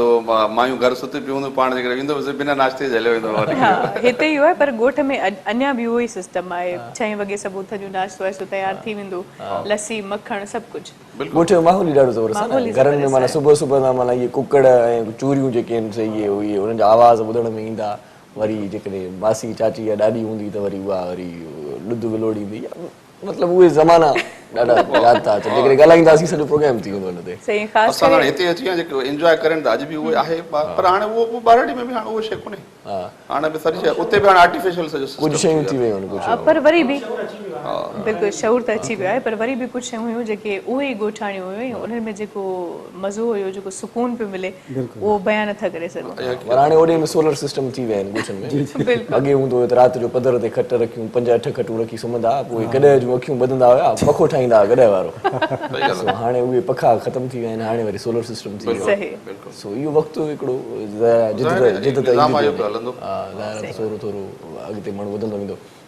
मानीअ में तव्हांखे चवनि था दोस्त त छा पसंदि आहे मानी जो बंदोबस्तु कयूं भला न मानी सुबुह जो ठाहे तो नाश्तो करे आया हूंदासीं तव्हांजी ॻाल्हि ॿुधूं न सुबुह जो ईअं ई माण्हू हले थो माना छा खाइण में पसंदि आहे तव्हांखे? नाश्तो त सुबुह जो जेको हिन ज़ाहिर ॻोठ में त मखण ऐं उनजो कॉन्सेप्ट हो हाणे हिते बि कोशिशि असांजी इहा ई मुंहिंजी हूंदी आहे त सुबुह जो मुंहिंजे घर में माखी त 12 महीना मौजूद हूंदी आहे माखी 12 महीना मौजूद हूंदी आहे फ्रेश माखी असांखे कॾहिं खपे त तव्हां सां माना कॾहिं पंजाब जी माखी थी अचे कॾहिं सिंध जी माखी थी अचे कॾहिं वरी मां तुर्की आहे करे वञा थो त उहा वरी बाक़ाइदे मनार फ्रेश जेकी माखी हूंदी आहे उहो पैकेट पूरो ॾियनि था पिया उहो पूरो उहो पूरो सिस्टम उन कटे तव्हां सुबुह जो नाश्ते में त असांजे घर में त अञा ताईं बि उहो सिलसिलो आहे ऐं बाक़ी त हाणे आमलेट अॼुकल्ह अंडो सब्जी पसंदि आहे उहो त सुबुह जो ज़रूरी आहे उन खां बग़ैर पोइ नाश्तो असांजी कचहरीअ रुख इन करे थोरो तब्दील कयो आहे कचहरी रुख मोड़ियो आहे त सियासत जो मौज़ू अहिड़ो आहे सुबुह सुबुह सियासत ते ॻाल्हायूं था न किन खे ॻाल्हि वणे थी किन खे नथी वणे के चवंदा पीपल्स पार्टी छा कयो आहे ज़ुल्म हाणे जंहिंखे नौकिरी नथी मिले उहो चए थो मुंहिंजे लाइ पीपल्स पार्टी कुझु बि न कयो असां खाना लाइ कुझु न कयो जंहिंखे नौकिरी मिले थी जंहिंजो मसइलो हल थिए थो जंहिंखे का सिलाई मशीन मिले थी जंहिंखे का मालप का पटे वाली मिले थी उहो त वते थो कुॾंदो ऐं नचंदो सभिनी जा मसइला त हल थी विया बिल्कुलु बहरहाल जिसकाणी साहिब जी ख़ासि ॻाल्हि आहे त माड़ीपुर खे बि हिकिड़ो ॻोठ वारो ई सिस्टम तव्हां पूरो हिकिड़ो जोड़ियो आहे ऐं उन खां पोइ उन्हनि जी तव्हां ख़िदमत कयो था माण्हुनि जी मदद कयो था ऐं जेकॾहिं हुकूमत ॾिए या न ॾिए पंहिंजी मदद पाण जे तहत बि असां इन्हनि कोशिशि कंदा आहियूं उहे मसइला हल थी वञनि सो उन हवाले सां थोरो कहाणी जो रुख मोड़ींदासीं पर ब्रेक जो बि टाइम आहे मुंहिंजी चांहि अञा कोन ख़तमु थी आहे ॻाल्हियुनि में मां इन जे करे ॻाल्हायां घणो त तव्हां चांहि पी वठो पर तव्हां पाण चांहि न पीती ख़ैर तव्हांजी चांहि पीअण जे लाइ साई वठूं था वञो के नाम न असां सां गॾु रहिजो ऐं ॾिसंदा रहिजो पंहिंजो प्रोग्राम सलाम मुझे सिंध के सलाम सलाम सुन मुझे सिंध के सलाम सलाम सुन मुझे सिंध के सलाम सलाम सुन मुझे सिंध के सलाम सलाम सुन सलाम सिंध में हिकु भेरो वरी तव्हांखे भली कार चऊं था ऐं कचहरी यकीनन तव्हांखे वणंदी हूंदी ऐं सियासत जो मौज़ू बि अॼु असांजे प्रोग्राम जो हिसो आहे पर थोरी ॻाल्हि कंदासीं ॻोठाणी बि थोरी ॻाल्हि कंदासीं पुराणे ज़माने जी बि बालकपण जो बि ज़िक्र कंदासीं पर हाणे इहा मर्ज़ी आहे शाज़िया जी महिमान त असां वटि ॿ आहिनि सो हाणे कंहिंखां ॿुधूं कलाम ॿुधूं या कामरेड साहिब खां मुंहिंजे ख़्याल में कलाम ॿुधिजे त जे थोरो माहौल जुड़े न ऐं उन खां पोइ वरी कोशिशि कंदासीं त माहौल थोरो गरम थिए हा माहौल ज़रूरी आहे माहौल जोड़णु तमामु घणो ज़रूरी हूंदो आहे छा ख़्याल आहे साईं हाणे शाज़िया जो ख़्यालु इहो आहे त पोइ हाणे बिल्कुलु बिल्कुलु पहिरियों को कलाम सर इजाज़त हा बिल्कुलु बिल्कुलु बेक़दरो जे बेवफा ओए ब मुंहिंजो प्यारा है बेक़दरो जे बेवफा ओए ब मुंहिंजो प्यारा है उन जे सिर लाइ दुआऊं मुंहिंजो उन जे सिर लाइ दुआऊं मुंहिंजो अॼु बि वार वार आहे बेक़दरो जे बेवफा ओए ब मुंहिंजो प्यार आहे बेक़दरो जे बेवफा ओए ब मुंहिंजो प्यार आहे उन जे सिर लाइ दुआऊं मुंहिंजो उन जे सिर लाइ दुआऊं मुंहिंजो अॼु बि वार वार आहे बेक़दरो जे बेवफा ओए ब मुंहिंजो प्यार आहे बेक़दरो जे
हर सज़ा मंज़ूरा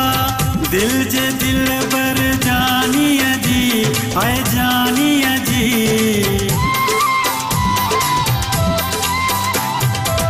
मंजूर के हर सज़ा मंज़ूरा दिल जे दिल बर जानिया जी है जानिया जी खिलंदे पियंदुस ज़हर जदीदो खिलंदे पियंदुस ज़हर जदीदो मोराई इनकार नाहे बेकदरो जे बेवफा कोई बि मुंहिंजो प्यारो आहे बेकदरो जे बेवफा कोई बि मुंहिंजो प्यारो आहे उनजे सिर लाइ दुआगू मुंहिंजो उनजे सिर लाइ दुआगू मुंहिंजो अॼु बि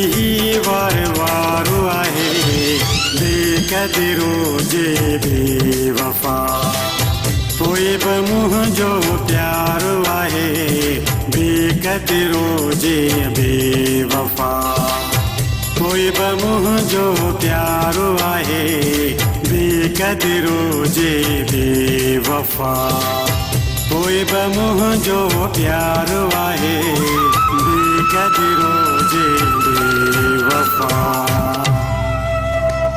वाह वाह से वाह तमाम बेहतरीन बेकदरो जे बेवफा पोइ बि मुंहिंजो यार आहे वाह पोइ बि मुंहिंजो प्यार ताईं बि ॿुधंदो आहियां त मुंहिंजे अखियुनि में ॻोढ़ा थी ईंदा आहिनि वाह एतिरी सुठी कंपोजिशन आहे ऐं लाजवाब शाइरी मंजूर मोराई जी हा, वरी ॿी ॻाल्हि इहा आहे त ॾिसो न हुनमें अहसास आहिनि हिकिड़े। एहसास मोहबत वरी- एहसास वरी उहो बेकदर हुजे कदुर न कजे बिल्कुलु बिल्कुलु तॾहिं बि उहो असांजो पंहिंजो आहे पंहिंजो आहे। कंहिं शाइर जीअं चयो आहे त मुंहिंजो त वार वार थो तम तम दुआ वाह, करे वाह। कोसो लॻे न वाह बिल्कुलु, सॼण खे बिल्कुलु। ख़ुदा करे ज़बरदस्त। ऐं कंहिं शाइर वरी ईअं बि चयो आहे त तुंहिंजा ॾुख बि सोन जहिड़ा तुंहिंजा ॾुख बि सोन जहिड़ा ॾिबो मुंहुं आज़ारनि खे असां उहे माण्हू न आहियूं जो पिटियूं पंहिंजे प्यारनि असां उहे माण्हू आहियूं जो पिटियूं पंहिंजे प्यारनि खे सो प्यारा माण्हू असां सां गॾु आहिनि ऐं कामरेड साहिब खान डिस्काणी साहिब असां सां गॾु आहे ऐं सियासी मौज़ू छेड़ियूं या ईअं को पंहिंजो पुराणो को हाल वाल कयूं छा ख़्यालु आहे? न भले सियासत बि ज़रूरी आहे सियासत ते ॻाल्हाईंदासीं अॼुकल्ह मुल्की हालात में सियासत ॻाल्हि कुझु हले ई सॼो हलो भला इहो ॿुधायो मुल्की हालात कहिड़े रुख ॾे वञनि था कहिड़ो पासो वठनि था इहो वॾो कमु थी वियो आहे इमरान ख़ान साहिबु अलॻि थो चवे त बाबा हीउ कमु करिणो आहे हू कमु करिणो आहे छा सीनियरियो कीअं था ॾिसो वेट एंड सी अवाम उनखे मैंडेट ॾिनो आहे उनखे असांजो पाकिस्तान पीपल्स पार्टी बिलावल साहब जी वाज़े जो ख़ासो हिकिड़ो आहे त बाबा तव्हां हिनखे जेकॾहिं अवामी सम्झो या कहिड़े बि तरीक़े सां उनखे मां कंहिंजे मथां इल्ज़ाम तराशी त कोन कंदासीं बसि उनखे मैंडेट मिली वियो सो हाणे ॾिसजे अॻिते छा थो करे असांजी उमेद आहिनि पुरुमीद आहियूं पाकिस्तानी अवाम जो त कुझु न कुझु हुनखे डिलीवर करणु खपे सही मुल्क जे लाइ बहितरी आहे छो असां सभु जो सियासत में ईअं न आहे त को ज़ाती कंहिंजो पसंदि या नापसंदि जी ॻाल्हि हूंदी सही आहे सही सही सियासत जो मोटिव ई हुजणु खपे त पाकिस्तान जी ख़िदमत करणी आहे मुल्क जी ख़िदमत करणी असली सियासत आहे इहा आहे आहे मुल्क जी ख़िदमत कयो मुल्क जी ख़िदमत कयो मुल्क में एतिरो डिलीवर कयो त कम अज़ कम ग़रीबनि खे कुझु मिली सघे बेरोज़गारी घटि थिए पर इहे जेके 100 ॾींहं चया ईअं ॾिसूं आज़माए भला हुन खां पोइ हा ॾिसो बिल्कुलु उहो ई चवां थो ॾिसूं छा थो करे अॻिते वेट एंड सी बिल्कुुलु बिल्कुलु असां ॾिसूं पिया हुन हिकु शइ ते असांजी नज़र आहे ऐं उहो ॾिसूं 100 ॾींहंनि जी जेको हुन चयो आहे त मां तब्दीली आएगी त अञा ताईं त का तब्दीली नज़र कोन थी अचे हिन टाइम ते का नज़र कोन थी अचे महांगाई जी तब्दीली अची वई आहे गैस महांगी थी वई ख़ासि करे असांजे ख़वातीन जी जेको छो वोट हमेशह ख़वातीन बि उनखे ॾींदी आहे PTI खे न कॉस्मेटिक्स बि हिननि जा महांगा थी विया आहिनि ख़वातीन जो रिएक्शन बि ॾाढो थो अचे सभ खां वॾो ज़ुल्म इहो थियो आहे इन हद ताईं टैक्स लागू कई वई आहे जो हाणे मुंहिंजे ख़्याल में अफोर्ड करण बि मुश्किल थी वियो आहे बिल्कुलु, आम माण्हू जे इहा सुठी ॻाल्हि आहे न साईं हाणे असली सूरत साम्हूं ईंदी न असांजी असली सूरत ख़ैर असली सूरत मेकअप हुजे या न हुजे हिन सां को फ़र्क़ु नथो पए अॼुकल्ह दोगली शख़्सियत हर इंसान जी थी वई आहे आहियूं कुझु नज़र कुझु था अचूं सो जेकॾहिं उहा सुञाणप इंसान खे पर केॾी बि महांगाई थिए पर ख़वातीन पंहिंजी कॉस्मेटिक न छॾंदियूं आहिनि सो बहरहाल इहो नुक़सान छड़ो औरतुनि जो न आहे मर्दनि जे जेब जो बि आहे पैसो तो उतां थो अचे न। माना ॿार पोइ ख़ाली जेब असांजी थींदा उहो ई न औरतुनि खे त ख़रीदारी करणी आहे महांगी हुजे या सस्ती हुजे भई उनखे मेकअप खपे अच्छा डिप्टी पार्लियामानी लीडर बि रहिया आहियो तव्हां पाकिस्तान पीपल्स पार्टी जा आहियो या रहिया आहियो आहियां अच्छा माशाल्लाह पोइ कहिड़ी सरगर्मी हिन वक़्तु थिए पई तव्हांजी असां KMC कराची मेट्रोपॉलिटन कॉर्पोरेशन जिथे मेयर हिते आहे MQM जो उन खे ॾिसूं पिया ज़ाहिर आहे जेके पॉज़िटिव जेकॾहिं कराची जी बहितरी लाइ कोई अहिड़ो रेज़ोल्यूशन वग़ैरह अचे थी अहिड़ो को कमकार करनि था त असां उन्हनि जी हिमायत था कयूं पिया पर हिन टाइम ताईं का अहिड़ी पॉज़िटिव हुननि जी जेका सो ख़ासि तौर ते असांजा जेके इलाइक़ा आहिनि पसमानदा इलाइक़ा उते तमामु घणी तवजो ॾियण जी ज़रूरत आहे 2 साल थी विया आहिनि तक़रीबन 2016 सेप्टेम्बर में असां हलफ़ कयोसीं तॾहिं खां वठी हिन टाइम ताईं मुंहिंजी जीअं ज़ाहिर आहे यूनियन कमेटी माड़ीपुर हिकिड़ो पार्ट आहे KMC जो पर अॼु ताईं KMC जी तरफ़ां को कमु कोन थियो आहे हुते को कमु अॼु ताईं कोन थियो आहे अच्छा हमेशह ईअं मेयर रोईंदो रहंदो आहे त असांखे पावर न आहिनि असांखे हीअ न आहे पर तव्हांखे कहिड़ा पावर खपनि ठीकु आहे तव्हांजा जेके पावर हूंदा उहे DMCs वटि विया आहिनि अञा कराची हू पूरे सिटी जा पावर हिकिड़े मेयर वटि हूंदा हाणे डिस्ट्रिक्ट में अची विया आहिनि ग्रास रूट ते अञा त मां त इहो त चाहियां त कम से कम डिस्ट्रिक्ट खां वरी UC लेवल ते पावर हलिया वञनि UC ताईं जेतिरे ताईं पावर तव्हां कन्वर्ट न कंदो UC खे एम्पावर न कंदो त तव्हांजा मामला हल कोन था थी सघनि अच्छा हीअ ॻाल्हि कंदा त ग्रास रूट जी जॾहिं पंहिंजी ॻाल्हि अचनि थी पंहिंजे मथे सिर ते अचनि थी त न पोइ ग्रास रूट भुलिजी था वञनि पोइ चवनि था न सभु कुझु असांखे ॾियो असांखे KDA खे बि असांखे ॾियो LDA बि असांखे ॾियो MD बि असांखे ॾियो सिंध बिल्डिंग कंट्रोल अथॉरिटी बि असांखे ॾियो चाइनिंग कटिंग जो को पार्क न बचियो हाणे तव्हां पाण PTI वारनि जी बि कल्ह इमरान इस्माइल जी आयूं इंटरव्यू लाइव तो ॿुधाए पियो त असांजी मजबूरी आहे इताद हिननि जो पर को पार्क बि न छॾियो आहे इहा हक़ीक़त आहे इहा तल्ख़ हक़ीक़त आहे पाकिस्तान पीपल्स पार्टी मजबूर थी करे इहे मुख़्तलिफ़ जेके KDA थी वियो LDA खे अलॻि करे ऐं Sindh building control authority in खे अलॻि करण जो मक़सदु इहो त कम से कम इदारनि खे बचायूं ये इदारा बिल्कुलु तबाह थी विया अॼु जेके हाईराइज़ बिल्डिंग था ॾिसो उहो बिना प्लानिंग जे हेॾियूं हेॾियूं वॾियूं बिल्डिंगूं ठही वियूं ऐं जिथे कमर्शियल जो पोर्शन थियणो आहे उनखे कमर्शियल करे छॾियूं पंहिंजी मर्ज़ी सां राति जो सुबुह जो उथियो तव्हां उहो ख़बर पइजी उहो बिल्डर अरबपति थी विया सुबुह जो थियो ये स्ट्रीट कमर अपना हो गई कमर्शियलाइज हो गई तो वो करोड़ रुपए प्रॉपर्टी 10 करोड़नि ते पहुची जंहिंखे जिते मौक़ो मिले जंहिंखे जिते मौक़ो मिलियो हा तमामु पंहिंजे दौर जो मज़ो थो अचे बिल्कुलु हर को पंहिंजे दौर में जॾहिं हुनजो वरी दौर ख़तमु थो थिए पोइ वरी हर को चवे थो त भई असां वारे दौर में ईअं थियो बिल्कुलु असां वारे दौर में ॾाढियूं सुठियूं ॻाल्हियूं सियासत जो हिकिड़ो यूटर्न पिया आहे अॼुकल्ह जीअं सुबुह जो हिकिड़ी ॻाल्हि कनि था सियासतदान शाम जो ॿी ॻाल्हि आहे न यूटर्न खे कीअं था ॾिसोसि इहो सियासत जो ख़ासि जुज़ आहे छा आहे इहो न जुज़ न आहे असल में असां अञा उन लेवल ते पहुता ई कोन आहियूं हक़ीक़त जी ॻाल्हि आहे हिते त मां ॾिसां पियो त तव्हां किथे बि वञो कुझु ममालिक मां बि घुमियो आहियां ॾिसूं पिया हुते त असां ॿिनि मुल्कनि में इहो कॉन्सेप्ट न आहे हिते त वञो तव्हां कंहिं स्ट्रीट सां ईंदो त म्यूज़िक हले थी इमरान ख़ान जो त म्यूज़िक थी हले जीअं भुट्टो जी म्यूज़िक थी हले कोई हेॾां झंडा लॻा पिया आहिनि हेॾां पैनाफिल दीवार ते जेको आहे चाकिंग इहे तव्हांखे ॿिए छा किथे दुनिया में तव्हां वञो सियासत उते बि त आहे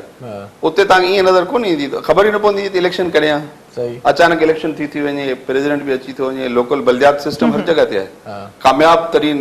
वञो ऑस्ट्रेलिया में वञो सिडनी में वञो पंहिंजो हाईलैंड आहे इनमें कामयाब बलदियाती सिस्टम आहे सॼो सिस्टम लेकिन असां वटि हिते माना अजीब हिकिड़ो सियासत जो माहौल थी वियो आहे अजीब ज़ातियात पसंदि नापसंदि वारी ॻाल्हि थी वई आहे हिते त बाक़ाइदा ई सम्झो सियासी पार्टियूं हिक ॿिए सां एतिरो परे थी वियूं आहिनि जो हाणे शादी कमी खाइण खां बि परे थी विया आहिनि हक़ीक़त जी ॻाल्हि आहे इहे ॿी जॻह ते कोन्हे इहे आहिस्ते जेतिरे ताईं शऊर मुकमल तौर ते शऊर न ईंदो असांजो मुकमल तौर ते शऊर अचण खां पोइ इनशाअल्लाह पाकिस्तान में बहितर ऐं पॉज़िटिव सियासत थी सघंदी हिन वक़्तु उहा सियासत कोन्हे हिन वक़्तु सियासत इहा आहे त हुनखे घटि नीचो ॾिसाइणो आहे हुनखे हुनजी इम्पोर्टेंस घटि करणी आहे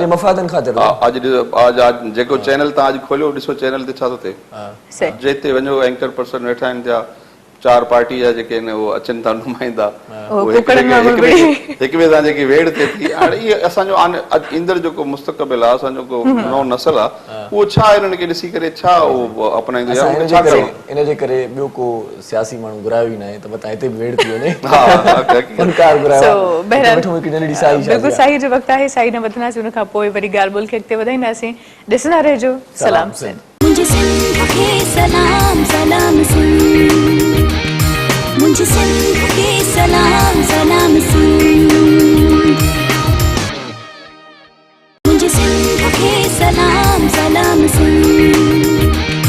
मुझे सिंध के सलाम सलाम सिंध सलाम सिंध में हिकु भेरो वरी तव्हांखे वलीकार चऊं था कामरेड साहिब खां जिसकाणीअ सां असांजी कचहरी हले पई ऐं असां वटि अली समूह नौजवान रागी बि गॾु ऐं उनखां तमामु घणा सुहिणा नमूना कलाम बि ॿुधूं पिया नए महिमान बि असांजे प्रोग्राम में हिन वक़्तु हिसो गंढियो आहे ऐं असां रिवायती तौर ते उनखे बि वॾी कार चऊं था नईम आवान साहिब असां सां गॾु आहे पाकिस्तान पीपल्स पार्टी जो अॻुवाण आहे अस्सलाम वालेकुम साईं कीअं आहियो ठीकु आहियो सदवा खपे तव्हां ठीकु आहियो अल्हम्दुलिल्लाह अल्लाह साईं करम आहे इलाही ॾींहं थी विया तव्हांजो दीदार नसीब न थियो मस्त मस्त आया वरी प्रोग्राम में बस तव्हांखे ख़बर आहे सुभाणे निकितो कमनि लाइ 4 कम लेकिन शाम ताईं हिकिड़ो कम बि कोन थींदो कराची शहर आहे हाणे मोकलू करी आया आहियूं सुबुह मॉर्निंग वारो चकर जेको आहे न उहो ई जिसकानी साहिब सां ज़िक्र पियो हलियो त जॾहिं कराची में पाण न हूंदा हुआसीं त पोइ वरी दोस्तनि खे मयार ॾींदा हुआसीं जेकी ॻोठ ईंदा हुआ उन्हनि जी वॾी दावत कंदा हुआसीं ऐं हिते ईंदा हुआसीं त उहे असांखे जीअं सोली सिंधी में चवंदा आहिनि लिफ्ट ई न कराईंदा उन्हनि खे चवंदा अड़े वाह यार असां तव्हां हाणे चवंदा तव्हां असांखे लिखियो ई कोन था हाणे वरी कराची में रही करे कराची जो मतिलबु सम्झ में आयो त कराची माना कर अची हिते कुझु कयो एतिरा मसरूफ़ रहो जो तव्हांखे मिलण जो टाइम बि न हुजे ईअं न साईं जिसकानी वैसे एक चीज की कमी थी कहते हैं कि 2 सियासतदान हो ना तो फिर शो में मजा बड़ा बढ़ जाता है लेकिन अब 2 आ गए अपोजिट नहीं है ना लेकिन असल कॉम्बिनेशन जो है ना वो आज अल्लाह के शुक्र से बन गया है किसानी साहब से भी मुलाकात असल में ईअं थींदो आहे त हिकु थधी तार थींदी आहे ॿी गरम तार पोइ करंट लॻंदो आहे सही पर हाणे तव्हां ॿई थधियूं तारूं आहियो बस वही है ना आज कम से कम ये कि कंपटीटर कोई नहीं होगा ना तो बात करने में आसानी रहेगी आज मोहब्बतें बांटेंगे हम लोग आज अच्छा ये मोहब्बतें बांटने का जो सिलसिला मैं देखता हूँ टीवी शोज में भी अक्सर होता रहता है शुरू से देखते आ रहे हैं कि भाई सियासतदान तो बैठ गए एक दूसरे पे कीचड़ उछाली आपने वो किया उसने वो किया मिल बैठने का प्रोग्राम कब होगा यार मोहब्बतें बांटने का प्रोग्राम कब होगा सियासत में तो तनकीद जो है वो आपको पता है कि जमहूरियत का उसूल है और तनकीद मेरा ख्याल है कि तनकीद होना भी चाहिए और तनकीद उन्हीं लोगों पे की जाती है जिनसे मोहब्बतें होती हैं अच्छा और मोहब्बतों के बगैर तनकीद हो नहीं सकती है लेकिन इस्लाह जरूरी है अच्छा तनकीद में ये आपको ये कहूँ कि यार आप में ये है या आपके अंदर ये क्वालिटी मौजूद नहीं है और मैं अपने अंदर चेक कर रहा हूँ मेरे अंदर सिफर पे मैं खुद खड़ा हूँ तो तनकीद मेरा इस्लाह होनी चाहिए और तनकीद मैंने कहा ना मोहब्बत उन्हीं लोग जिनसे मोहब्बत होती है ना उन पर तनकीद की जाती है तो कोई बड़ी बात नहीं है तो ये मोहब्बत होती है कभी कभार शोज में एक दूसरे को गिलास लगा दिया इतनी मोहब्बत तो नहीं सही मतलब इतनी मोहब्बत के बातें समझ में नहीं आती ये क्या माइक छोड़ के और भाग जाना हाँ उठ के चला हम डबल करके तनकीद कह सकते हैं इसको कि गिलास जो उठाना या गिलास का जो है वो फिर ऐसे हालात एक्सप्रेशन देना ये कोई बड़ी बात नहीं है कभी कभार तो ऐसा भी होता है बाहर निकलो मैं तुम्हें देखता हूँ हाँ नहीं ये तो खैर बात क्या देखना है अब तो बाहर वाले हालात ही नहीं है अब तो अंदर ही जो कुछ हो जाए वो अंदर हो जाए लेकिन जब बाहर निकलते हैं फिर दोनों आपस में साथ होते हैं अच्छा हाँ यही मैंने देखा है कि शो में लड़ के इतना लड़ते मैंने काफी लाइव शोज देखे मतलब रिकॉर्डिंग चल रही थी और मैं बैठी हुई थी इस कदर लड़े कि मुझे लगा कि अब ये उठेंगे तो एक दूसरे पे शुरू हो जाएंगे ये बाद में साईं साईं साईं केड़ा हाल है ता जाइए गले तो बिलो है तो ये क्या चक्कर है देखिए घर के अंदर जैसे कोई बड़ा होता है ना तो बड़ा अगर जैसे घर का बड़ा अगर बाप है तो वो अपना घर को चला सकता है अच्छे तरीके से घर के अंदर अगर माँ भी और बीवी भी जब बाप बन जाती है और रात भी जब बाप बन जाती है फिर वो घर भी नहीं रहता सही तो गिलास चलना या गिलास दिखाना ये बड़ी बात नहीं है ये मोहब्बत है वक्ती तौर पे दिल में जब आदमी भर जाता है ना जब गिलास में पानी भर जाता है तो क्या होता है गिरना स्टार्ट होता है तो जब वो गिलास दिखा देते हैं तो बस यहाँ तक थी नफरतें उसके बाद फिर मोहब्बतें फिर गले मिलना फिर वो एहसास दिलाना कि यार ऐसी बात नहीं है बाहैसियत हम पाकिस्तानी है और पाकिस्तानी अगर ये मोहब्बत है तो हम दुआ करते हैं कि आपकी मोहब्बत इतनी बढ़ जाए नहीं अल्लाह ना करे मोहब्बत जैसे हमारे भाई हैं कहते हैं कि हर चीज हद से ज्यादा बढ़ जाए तो वो नुकसानदा होती है भले वो मोहब्बत ही क्यों ना हो देखिए अब मोहब्बत के अंदर तो अगर मैं बात करूं तो गम भी फिर दुश्मनियां भी और इसके साथ फिर तकलीफें भी ये सब चीजें जो है सिस्टम का हिस्सा है और गम के बाद ही फिर सुख भी आते हैं और फिर उसके बाद मोहब्बतें भी याद आती हैं इंसान को तो बहरहाल ये जो हमारी जितनी भी पार्टी हैं या जो हमारे कॉम्पिटिटर हैं वो लोग लाजमी सी बात है जो मौजूदा हालात दिखा के अपना वोट बैंक बना के आते हैं तो बहुत सारी चीजें ऐसी हैं क्योंकि जब सिस्टम में आप खुद मौजूद होते हैं ना तो आपको एहसास नहीं होता सही लेकिन आप नोट जरूर कर रहे होते हैं कि यार उस बंदे ने ये सब कुछ किया था खास तौर पे हमारी पीटीआई जो है खैर आपको मुझे नहीं पता कि आज का टॉपिक खुदा ना खास्ता आज सियासी माहौल है या नहीं है दोनों माहौल है हम तो 4 दिन बाद जो है आज ऑफिसों को ज्वाइन करेंगे आज सियासी हमारे स्टार्टिंग होगी तो बहरहाल ये पीटीआई ने जो ये हालात दिखाए थे कि हम क्योंकि लोगों ने पहले तो वोट दिए ये सोच के इनको इलेक्शन के अंदर जो है वो जितवाया कि कम से कम बात ये है कि ये जो इस वक्त महंगाई की लहर पाकिस्तान के अंदर आ रही है या चल रही है, इसको ये कम कर देंगे। लेकिन आप रियलिटी में आपको बताऊं कि बच्चों के दूध मतलब कम से कम चॉकलेटें छोड़ देते, बच्चों का दूध बिस्किट बच्चों के फीडों पे बढ़ा दिए हैं। खुदा का खौफ करें, बच्चे ही बदवाएं लगेगी इन लोगों को कि उनको भी नहीं बख्शा इन लोगों ने। सही है। तो ये जो लहर इन्होंने छोड़ दी है कि हम ऐसा कर देंगे, पेट्रोल 65 पे लेकर आ जाएंगे, फिर जो यहाँ पर हाउस होल्ड आइटम्स हैं उसको आप देखिएगा, इलेक्ट्रॉनिक्स आइटम्स हैं, विल्ड एंड टेक्नोलॉजी है, यार क्या मजाक किया। 10 रुपए बढ़ रहा है, एकदम से 10 रुपए बढ़ा रहे हैं, सुना है ये मैंने। बस ये भी एक असल में हमारी आवाम जो है ना पाकिस्तान की, कहते हैं ना पे अलिफ से पंजाब, काफ से कश्मीर, सीन से सिंध। हम तो सिंध में, सीन से सिंध, ते अलिफ नून तान बनता है बलूचिस्तान। सिंध क्योंकि सीन सिंध के अंदर फंस गया है, अब इसलिए हम चुप करके सह जाते हैं। उसकी वजह है कि कराची आपको पता हब है, दीगर ममालिक से दीगर शहरों से लोग यहाँ अर्न करने के लिए आते हैं। मैं किसी एक टीवी चैनल के ऊपर बैठा हुआ था, कहने लगे जी पीपल्स पार्टी ने क्या यहाँ डिलीवर किया, पीपल्स पार्टी ने तो कोई काम नहीं किया, पीपल्स पार्टी तो कुछ करती नहीं है, पीपल्स पार्टी ने जो है वो शर्जील मेमन। मैंने कहा यार खुदा का खौफ करो, क्या मतलब कहना चाह रहे हो जी। केपीके में देखें, पंजाब में देखें। मैंने कहा भाई मैं खुद हजारे से कमाने इस कराची में आया हूँ, अगर पीपल्स पार्टी को डिलीवर नहीं करती ना तो मैं यहाँ नहीं आता, मैं पंजाब चले जाता। ये जो कराची केपीके के अंदर ये जो लोग कहते हैं कि एहतसाब कमीशन, पुलिस का म्यार ठीक कर दिया हमने, हेल्थ ठीक कर दी, एजुकेशन ठीक कर दी, अगर इतनी ठीक कर दी है तो जो लोग यहाँ कमाने के लिए आते हैं ना यहाँ कराची के अंदर, ये वापस चले जाए वापस। हाँ, डिलीवर तो पीपल्स पार्टी ने यहाँ कुछ भी नहीं किया, तो वहां पर जाके कमा के आ सकते। लाजमी सी बात है, यहाँ मूंगफली भी वाले भाई हमारे यहीं आ रहे हैं, फिर कारपेट वाले भाई भी यहीं आ रहे हैं, होटलिंग इंडस्ट्री भी यहीं आ रही है, फिर ट्रांसपोर्ट आपको बताया हमारी जो खैबर पख्तूनख्वा से लोग जो लोग रिलेशन रखते हैं, फिर पंजाब के अंदर भी बात ये कि वहां भी दूध की नहरें काफी माशाल्लाह से वो तारीफों के हमारे कैंकर भाई है वो पोल खोल रहे हैं। मैंने कहा ऐसा ना करो खुदा के लिए, पीपल्स पार्टी अगर कुछ भी ना करती तो ये लोग यहाँ थोड़ी आते, फिर यहाँ थोड़ी आते। आज सारे लोग कमाने के लिए केपीके जाते, पंजाब जाते, बलूचिस्तान जाते। आज देख लें बलूचिस्तान का हालत, अंग्रेज जब बलूचिस्तान को छोड़ के गया था तो उस वक्त चप्पल नहीं थी पाँव के अंदर, और आज भी चप्पल नहीं है। आज इस मुल्क के अंदर अलमिया ये है कि गैस बलूचिस्तान से निकलता है, बलूचिस्तान के घरों में जाए बेचारे लकड़ियों को आग जलाते हैं।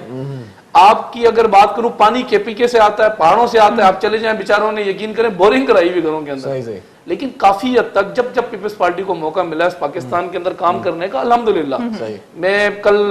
ISPR की स्टेटमेंट देख रहा था, वो कह रहे थे कि इंडिया हमें नाजुक ना समझे, हमें कमजोर ना समझे, हम एटमी मुल्क हैं। और फिर नीचे मैंने एक शेर भी लिख दिया, मैंने कहा यार शेर का एक मुहावरा था, एक मैसेज था,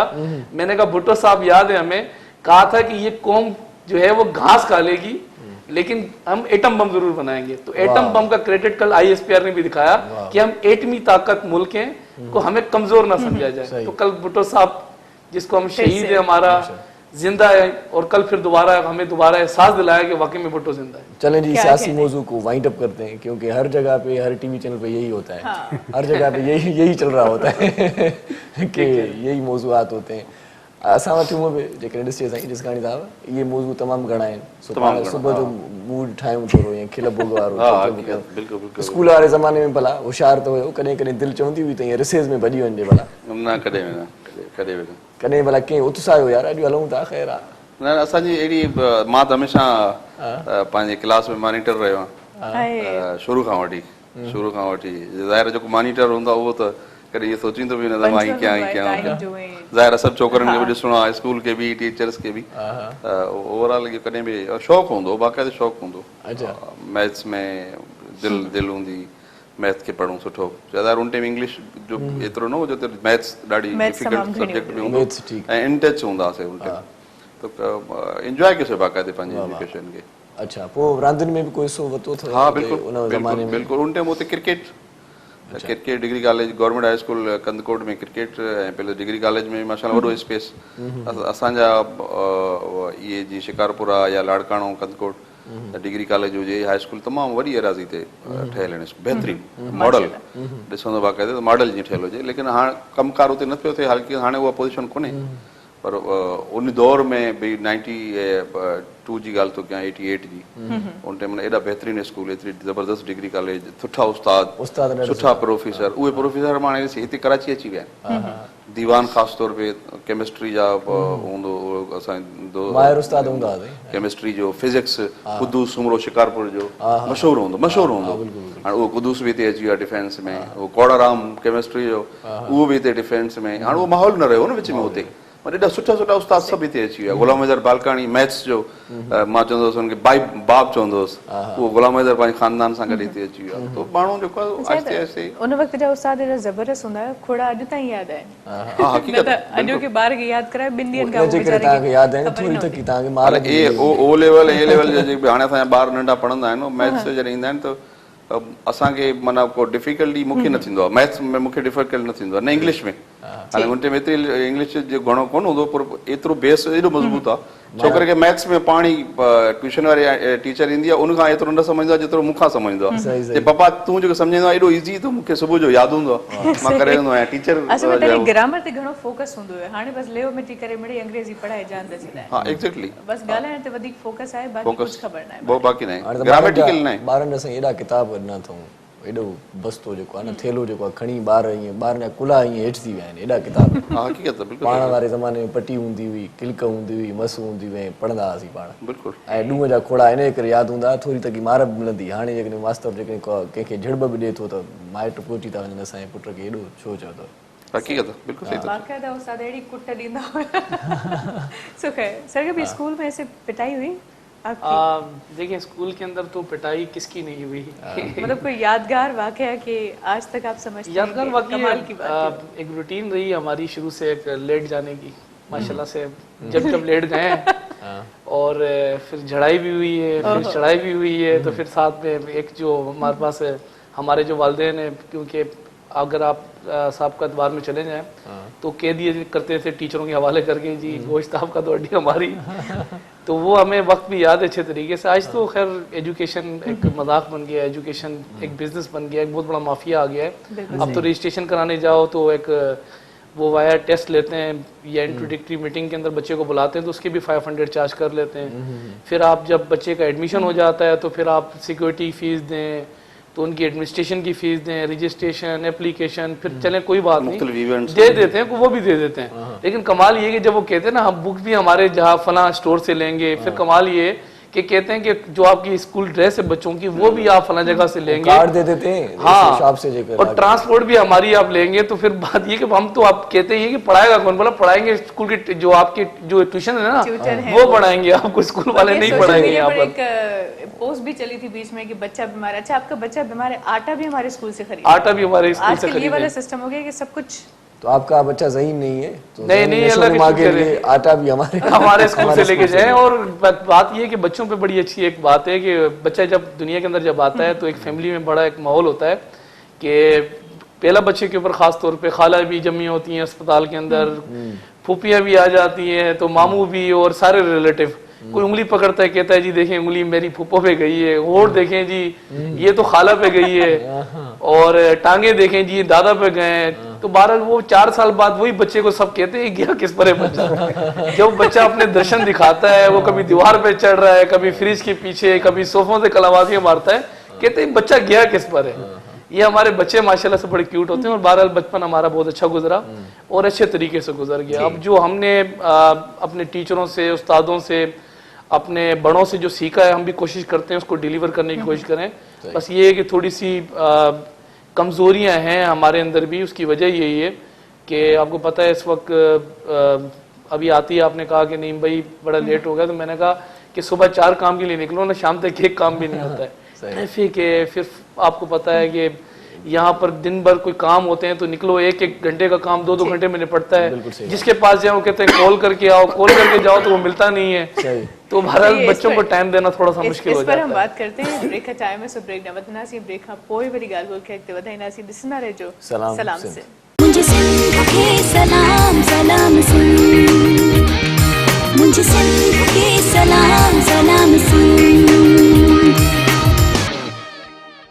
मुझे सिंध के सलाम सलाम सुन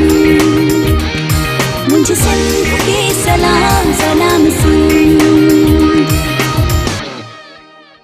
सलाम सिंध में हिकु भेरो वरी तव्हांखे भली कार चऊं था, नंढी साई वरितीसीं, जल्दी मोटी आयासीं, छो त तव्हां बि इंतज़ारु करे रहिया हूंदा आहियो असांजे प्रोग्राम जो, सो इंतज़ारु तव्हांखे वधीक न करायोसीं। कामरेड साहिब खान जिसकानी साहिब असां गॾु, नईम ऐवान साहिब असां गॾु, ॿई पीपल्स पार्टी जा अॻवान आहिनि। पीपल्स पार्टी हुकूमत जे बारे में थोरी थकी ॻाल्हि ॿोल पाण करे चुकासीं, वरी बालकपुर ॾांहुं मोटियासीं ऐं अली समूह बस असां गॾु आहे, ॾाढा सुठा कलाम ॿुधाए थो। सो प्रोग्राम जा आख़िरी लम्हा आहिनि ऐं आख़िरी लम्हनि में जीअं तव्हांखे शुरूआती लम्हा ॾाढा वणिया, आख़िरी लम्हा कोशिशि कंदासीं तव्हांखे ईअं वणनि ऐं ॾाढा लुत्फ़ अंदोज़ थियो तव्हां बि ऐं असां बि। बिल्कुलु अमां सही चयो, हिन महिल ताईं जेका ॻाल्हि ॿोल हले पई यकीनन अव्हांखे वणी हूंदी, छो त नंढपण जूं जेकी यादूं हूंदियूं आहिनि, यकीन कयो इंसानु केॾो बि वॾो थी वञे, बल्कि पोड़ो थी वञे, पर उन जे बावजूदि उहे यादगिरियूं रहिजी वेंदियूं आहिनि। जॾहिं यादि कंदा आहियूं त चहिरे ते जेका मासूम मुर्क ईंदी आहे न, उनजो यकीन कयो नमुल बदल दुनिया में काथे बि न आहे। सो इन करे असां कोशिशि कंदा आहियूं त हिन बिज़ी लाइफ में थोरो जेके नंढपण में वञूं हलिया आहियूं उहे यादगिरियूं वरी वापसि यादि कयूं, त छा आहे त ख़ुशी मिलंदी आहे, इंसान खे सुठो लॻंदो आहे। सही बात है। नईम साहब जब छोटे हुआ करते थे तो उस वक्त ये ख्वाहिश होती थी कि कब बड़े होंगे। बाबा देखें जी होटल पे बैठा है, दोस्तों के साथ गप्पे लगा रहा है और हमें कह रहा है चलो चलो घर चलो। और जो है अब जब बड़े हो गए हैं तो कहते हैं कि अब वो जमाना वापस बस ये भी एक टाइम होता है, हमें याद है, बल्कि सभी को पता होगा, सबको याद होगा, जब छोटा इंसान होता है ना तो इलाके में कोई डिस्प्यूट कर दे या किसी कोई इंट्रोडक्शन दे रहा हो तो हमेशा वालिदैन के नाम से, वालिद के नाम से पहचान होती है, क्योंकि वालिद अपना एक लेवल में चल रहा होता है। लोग पकड़ते हैं किसके बेटे हो तो बताते हैं जी मैं तो मेरे फलां का बेटा हूँ। और कुदरत के निज़ाम है कि जब आप जवान हो जाता है तो वही बुजुर्ग, क्योंकि लोग शिफ्ट हो जाते हैं मुख्तलिफ एरियाज के अंदर, तो वो फिर बुजुर्ग को पूछते हैं कि यार आपका बेटा कौन है। तो ये भी एक बड़ा एक टाइम होता है, और छोटे होते बड़ा अच्छा टाइम गुजारा, बड़े हो गए तो हम फख्र हैं अपने माँ बाप का, अपनी फैमिली का, अपने रिलेटिव्स का, अपने दोस्तों का। और मैं कहता हूँ कि इंसान वही अच्छा है जब बचपन का टाइम हो या जवानी का हो या आखिरी का टाइम आखिरत का या फिर बुढ़ापे का टाइम हो, तो उस वक्त अपनी पहचान छोड़ के जाए और अच्छी पहचान छोड़ के जाए। अच्छी पहचान से ही इंसान की जो है वो आगे जो है वो लाजमी सी बात है दिन ब दिन आगे जाता है। और वैसे भी अल्लाह को जो है वो आजी पसंद है। बड़े बड़े लोग जो आज हम देखते हैं उनमें आजी थी तो निकल गए। बड़े बड़े पहाड़ सत करने हो ना, केटू जैसा पहाड़ सत करना हो, चढ़ना हो, तो उसमें झुकना पड़ता है। जब तक आप झुकते नहीं है तो पहाड़ पे नहीं चढ़ सकते। तो मैं लेके डूबती और राजी अल्लाह को पसंद है। क्या बात है। चलिए कुछ पाकिस्तान पीपल्स पार्टी के हवाले से बताइए कि माजी में कौन से काम किए और आजकल क्या एक्टिविटीज हैं, कौन से काम है जो कि आप कर रहे हैं? देखें, अल्लाह का बड़ा फ़ख्र है हमें, अल्लाह पाक का शुक्र है, हमें फ़ख्र है अपनी पीपल्स पार्टी के ऊपर कि एक तो शहीदों की पार्टी है। जितना मैं कहता हूँ इस पार्टी ने सिंध के लिए काम किया, पाकिस्तान के लिए काम किया, क्योंकि फ़र्क इतना है कि दीगर जो जमातें हैं इस पाकिस्तान के अंदर, ख्वाह वो PTI हो, मुस्लिम लीग नून हो या काफ लीग हो या कोई और अदर जमात हो, तो वो अक्सर कोई काम करती है। मैं देख रहा था मियाँ मोहम्मद नवाज शरीफ एक किसी चीज़ का इफ्तिताह 4 दफ़ा कर रहा था अपने अदवार के अंदर। हमने कभी भी पीपल्स पार्टी ने काम किया तो उसका क्रेडिट कभी नहीं लिया, काम किया तो उसको 4 दफ़े इफ्तिताह नहीं किया। और ग्राउंड के ऊपर आज यकीन करें हमें खुशी होती है कि आज कराची को आप देख लें, 2016 के अंदर जुलाई में जब कायम अली शाह साहब का काम स्लो था और काम तेज़ी वो नहीं थी जो बिलावल साहब चाह रहे थे, आसिफ रिजदारी साहब चाह रहे थे, तो जब मुराद अली शाह साहब आए, आज अल्लाह का फजल है कि अगर आप सामने रोड क्रॉस करें तो टीपू सुल्तान जो ब्रिज है अभी आपने देखा कि नया तैयार हुआ है, तो ये काफ़ी हद तक यहाँ डेवलपमेंट हमारे पास हुई है। फिर आपने देखा कि सुप्रीम कोर्ट के चीफ जस्टिस ऑफ पाकिस्तान तमाम अस्पतालों के अंदर गए, KPK में गए और उनकी चढ़ाई की कि यार ये अस्पताल है या फिर कोई, या तो ये कोई मजाक था आप लोगों ने बनाया। और यहीं पर ही जब वो यहाँ जिना अस्पताल में गए तो बाकायदा उन्होंने रिमार्क्स दिए कि सिंध गवर्नमेंट पीपल्स पार्टी के लिए कि ये भी तो एक अच्छा अस्पताल है। सही बात है। तो हमने हेल्थ में बहुत अच्छा काम किया, हमने एजुकेशन में काम किया, हमने डेवलपमेंट में बहुत हद तक मतलब यहाँ पर काम किया है। सिर्फ हमने खोखले नारे नहीं लगाए, हमने ग्राउंड पे काम करके दिए पीपल्स पार्टी ने। और इंशाल्लाह ताला आगे भी करेंगे काम, जब जब हमें टाइम मिलेगा, जब तक वक्त मिलेगा। हमने जो लोगों ने वोट डाले और इंशाल्लाह ताला इसका जो वोट है इस वोट को हम जाया नहीं होने देंगे। मैं नईम भाई की बात को आगे बढ़ाता हुआ और मैं ये सिंधी में पाण ते ॻाल्हायूं पिया, तो जेकी क्रेडिट जी ॻाल्हि कई, मां पंहिंजे इलाइक़े जी ॻाल्हि थो कयां, तो मां 2016 में असां चार्ज जो थी थिए तो करोड़नि में मां पंहिंजे इलाइक़े में कमु कराया। चाहे पाणी जी लाइन हुजे, माण्हुनि खे पाणी कोन हुयो, माड़ीपुर में 6-7 किलोमीटर लाइन खणी वियुसि उतां, सेवरेज और रोड रस्ता माशाल्लाह जी जस्ट लाइक डिफेंस करें तव्हां अचो तव्हांखे दावत आहे तव्हां उते अचो तव्हांखे कैटाइज़ मिलंदी रोडनि ते नाला तव्हांखे स्ट्रीट लाइट बाक़ाइदे पोल उन जा लॻल सोन लाइटूं बि लॻल उते पाणी जो सॼो सिस्टम किरोड़नि जा कमु कराया बिलीव कयो किथे बि मां हिकिड़ी तख़्ती बि न लॻाई अॼु ताईं जंहिं ते पार्टी जा माण्हू मूं ते नाराज़ बि थिया कि यार आपने जो है अभी तक कोई तख़्ती नहीं लगाई मैंने कहा यार तख़्ती जेके लॻायां बि सही तख़्ती लॻी वेंदी 5 ॾींहं 10 ॾींहं महीनो 2 महीना माण्हू भॼी था छॾनि थुकूं था छॾनि पान था थुकनि मुंहिंजी तख़्ती जेकॾहिं लॻाइणी आहे माण्हुनि खे माण्हुनि जी दिलि में तख़्ती लॻायो ऐं मां पंहिंजे इलाइक़े में एतिरो माना एतिरी मोहबत जेके बि पार्टियूं हुयूं हाणे त 112 PS ते जॾहिं मां फॉर्म भरायो बिलीव कयो नून लीग जो कैंडिडेट PTI सब जेके भी कैंडिडेट जैसे आपको अगर टिकट मिलती है तो हम विथड्रा करेंगे वाह वाह वाह आपको नहीं मिलेगी तो हम विथड्रा नहीं करेंगे सिर्फ छा हुयो तो ओवरऑल मां किथे ये न को तख्ती लगाई न को एडवर्टाइज कई बाबा ये सब पाण सब गडायो मुझे माहौल एड़ो ठायो कम गड सब मिलके हम काम करते हैं सब गडजी जॾहिं कम कयो से तो मोहब्बत मजो पाण में विरायूं नफ़रत वारी सियासत खत्म करणी आहे तो वो इहा शइ बि आहे पर ॿियूं पार्टी तव्हां ॾिसो असां MKM ॾिसो हिते कराची में 5 पाइप लॻाईंदी तव्हां तख़्ती लॻाईंदी 5 पाइप जी रक़म खां वधीक तख़्ती ते ख़र्च था करनि तख़्ती लॻायो उनजो इफ्ताह कयो रिबन काटियो वञो टी पार्टी कयो 50,000 रुपया ख़र्च थी थो वञे ऐं पाइप जो ख़र्चो 30,000 रुपया 30 खां वधीक उहो तख़्ती ते जेको आहे ख़र्च था करनि त कमु कयो इहे 30,000 50,000 बचायो कंहिं ग़रीब मिसकिन खे ॾियो कंहिं यतीम जी शादी पंहिंजो बेवा का उन वीचारी खे कुझु ॾियो कंहिं यतीम जी शादी करायो ऐं कयूं पिया चवण जी ॻाल्हि कोन्हे अलाह साईं जेको कुझु असांजी पंहिंजे ज़ात खे ॾिनो आहे दोस्तनि खे नईम जहिड़े दोस्त सबके चवंदा आहियूं अचो बाबा ये असांजो इलाइक़ो पसंदि आहे कंहिंखे बुक्स ॾिना कंहिंजी एडमिशन कराई कंहिंखे फीस कोन्हे महीने जी असां मुख़्तलिफ़ पंहिंजे दोस्तनि पंज छोकिरा तूं हर महीने फीस ॾींदे 10 खे जागरण साहिब तूं ॾींदे 5 खे नईम साहिब तूं ॾींदे अहिड़े तरीक़े सां असां पंहिंजे दोस्तनि पाण में उते डिस्ट्रीब्यूट करे मुख़्तलिफ़ जेके ग़रीब आहिनि वाकई जेके आहिनि उहो फीस नथा ॾेई सघनि इहे कम असांखे करणु खपनि तो इसलिए कहते हैं कि नेकी कर दरिया में डाल किसी बिल्कुल को पता ना चले बिल्कुल हिकु हथ खां ॾियो ॿिए हथ ॾिस पता ना चले कि आपने नेकी की एग्जैक्टली आजकल बिल्कुल सही है, हम इतना सा काम करते हैं सबसे पहले कोशिश करते हैं कि न्यूज़पेपर के फ्रंट पर हमारी तस्वीर हो एग्जैक्टली और काम भी आजकल तस्वीर के लिए ही होता है बिल्कुल सही ऐसा है बिल्कुल ऐसे ही देखें पहले तो सख्त नाराज होता है अल्लाह ताला एक बड़ा अच्छा मैसेज है लोगों के लिए कि जब लोग कहते हैं कि नेकी कर दरिया में डाल नेकी करके कभी भी दरिया में नहीं डाली जाती नेकी करे अल्लाह के लिए अल्लाह की ज़ात के लिए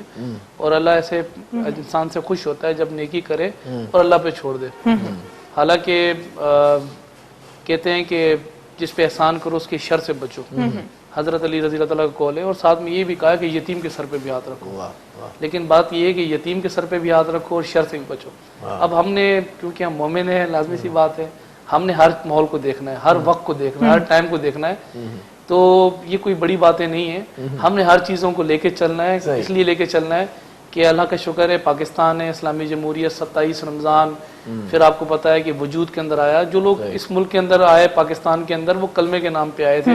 इंडिया से माइग्रेट किया दीगर मुल्कों से माइग्रेट किया सिर्फ एक ये आज़ाद रियासत बनने जा रही थी और कमाल देखें ना 27 रमज़ान जुम्मे का दिन वजूद के अंदर ये मुल्क आया और आज इंडिया में आके दिखा रहा है बेवकूफ़ उनको ये पता नहीं है जिस गाय का वो गोबर खाते हैं या जिस गाय का गंद वो लोग पीते हैं उसकी हम खाल उतारते हैं ये पाकिस्तान है इनसे टकराना बड़ा मुश्किल है बहुत सी बातें रह जाती हैं वक्त महदूद होता है आप हमेशा लेट से आते हैं हमेशा देर कर देता हूँ मुझे मुनीर रियाजी की हर एक काम करने में हाँ तो आज का प्रोग्राम यही इख्तिताम पज़ीर हुआ शाज़िया नईम साहब आपका बहुत शुक्रिया आप कीमती टाइम निकाल के हमारे प्रोग्राम में आए जिसका साहब तव्हांजी वॾी महिरबानी तव्हां कीमती वक़्तु सीड़ायो असांजे प्रोग्राम में आयो कचहरी ॾाढी मज़ेदार थी हयाती मूंखे इंशाल्लाह वरी मुलाक़ात थी कचहरी थींदी अली साहब तव्हांजी वॾी महिरबानी तव्हां असांजे प्रोग्राम में आयो पर तव्हांखे ईअं न छॾींदासीं तव्हां आख़िरी कलाम ज़रूरु ॿुधंदासीं सही so thank you so much वेंदे वेंदे हिकिड़ो ख़ूबसूरत कलाम छॾे वेंदासीं ऐं हमारी दिलि में पंहिंजी जाइ अॾे वेंदासीं हिन वक़्तु शाज़िया करीम ऐं इरशाद जागीरनामा खां मोकिलायूं था हयाती बख़ैर सुभाणे वरी सुबुह जो 9 वॻे तव्हां सां मुलाक़ात थींदी पंहिंजो पंहिंजनि प्यारनि जो दिलवारनि जो ऐं हा उन्हनि जो बि ख़्यालु रखिजो जिन जो ख़्यालु रखण वारो केरु बि कोन्हे अल्लाह भाई अल्लाह हाफ़िज़ जी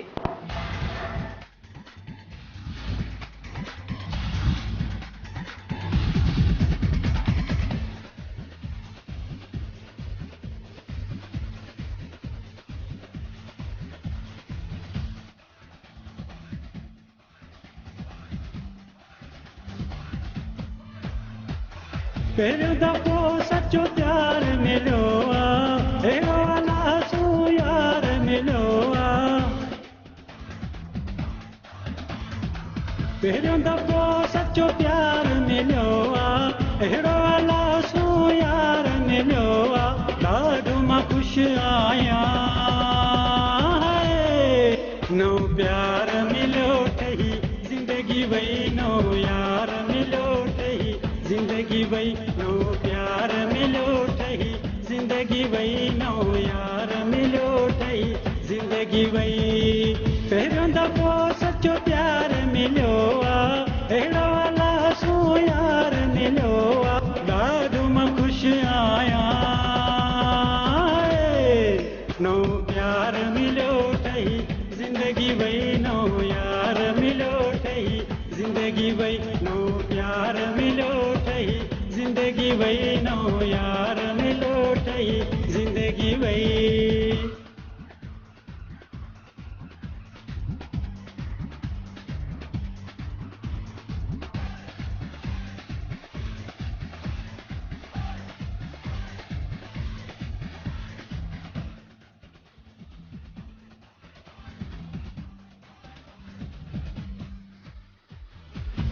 घुरियो मूंखे प्यार अॼींदो, साहब मूं तां घोर करे थो। घुरियो मूंखे प्यार अॼींदो,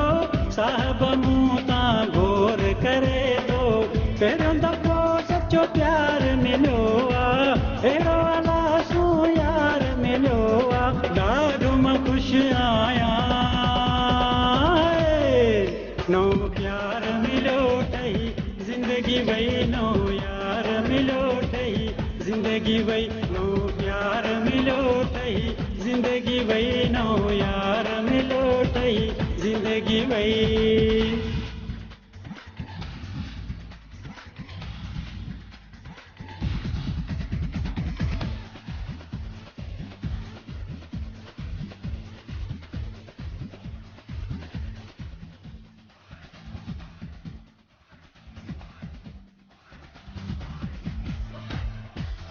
जहिड़ी सूरत तहिड़ी सीरत, मूंसां कंदो बेपनाह मोहबत।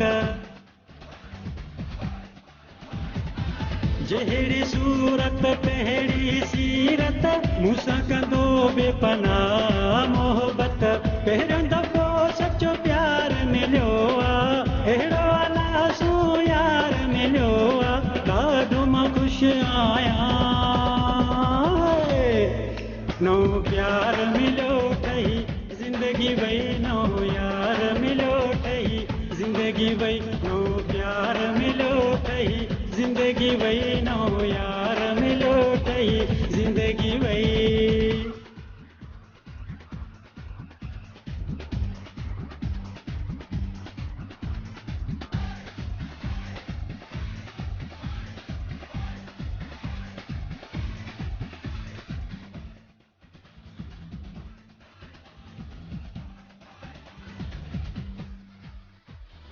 दीन मोहम्मद सिर जो साईं, रजड़ दे तो कुर्ब सदाई।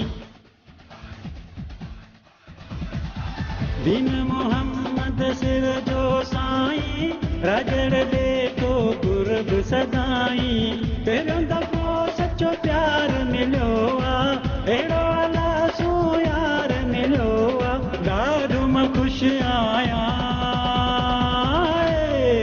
नओ प्यार मिलियो ठही ज़िंदगी वई, नओ यार मिलियो ठही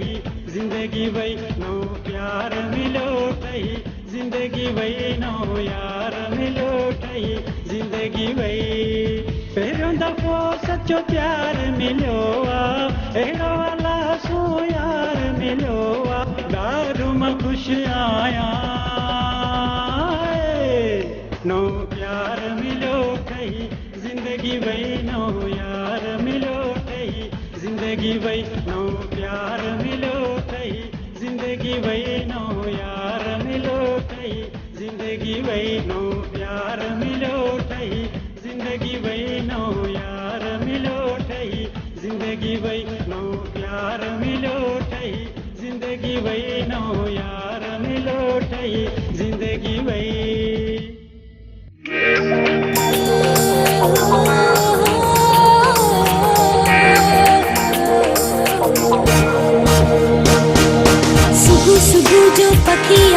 मां उडरे थो हरी नारी रब खे संभाले निकरे थो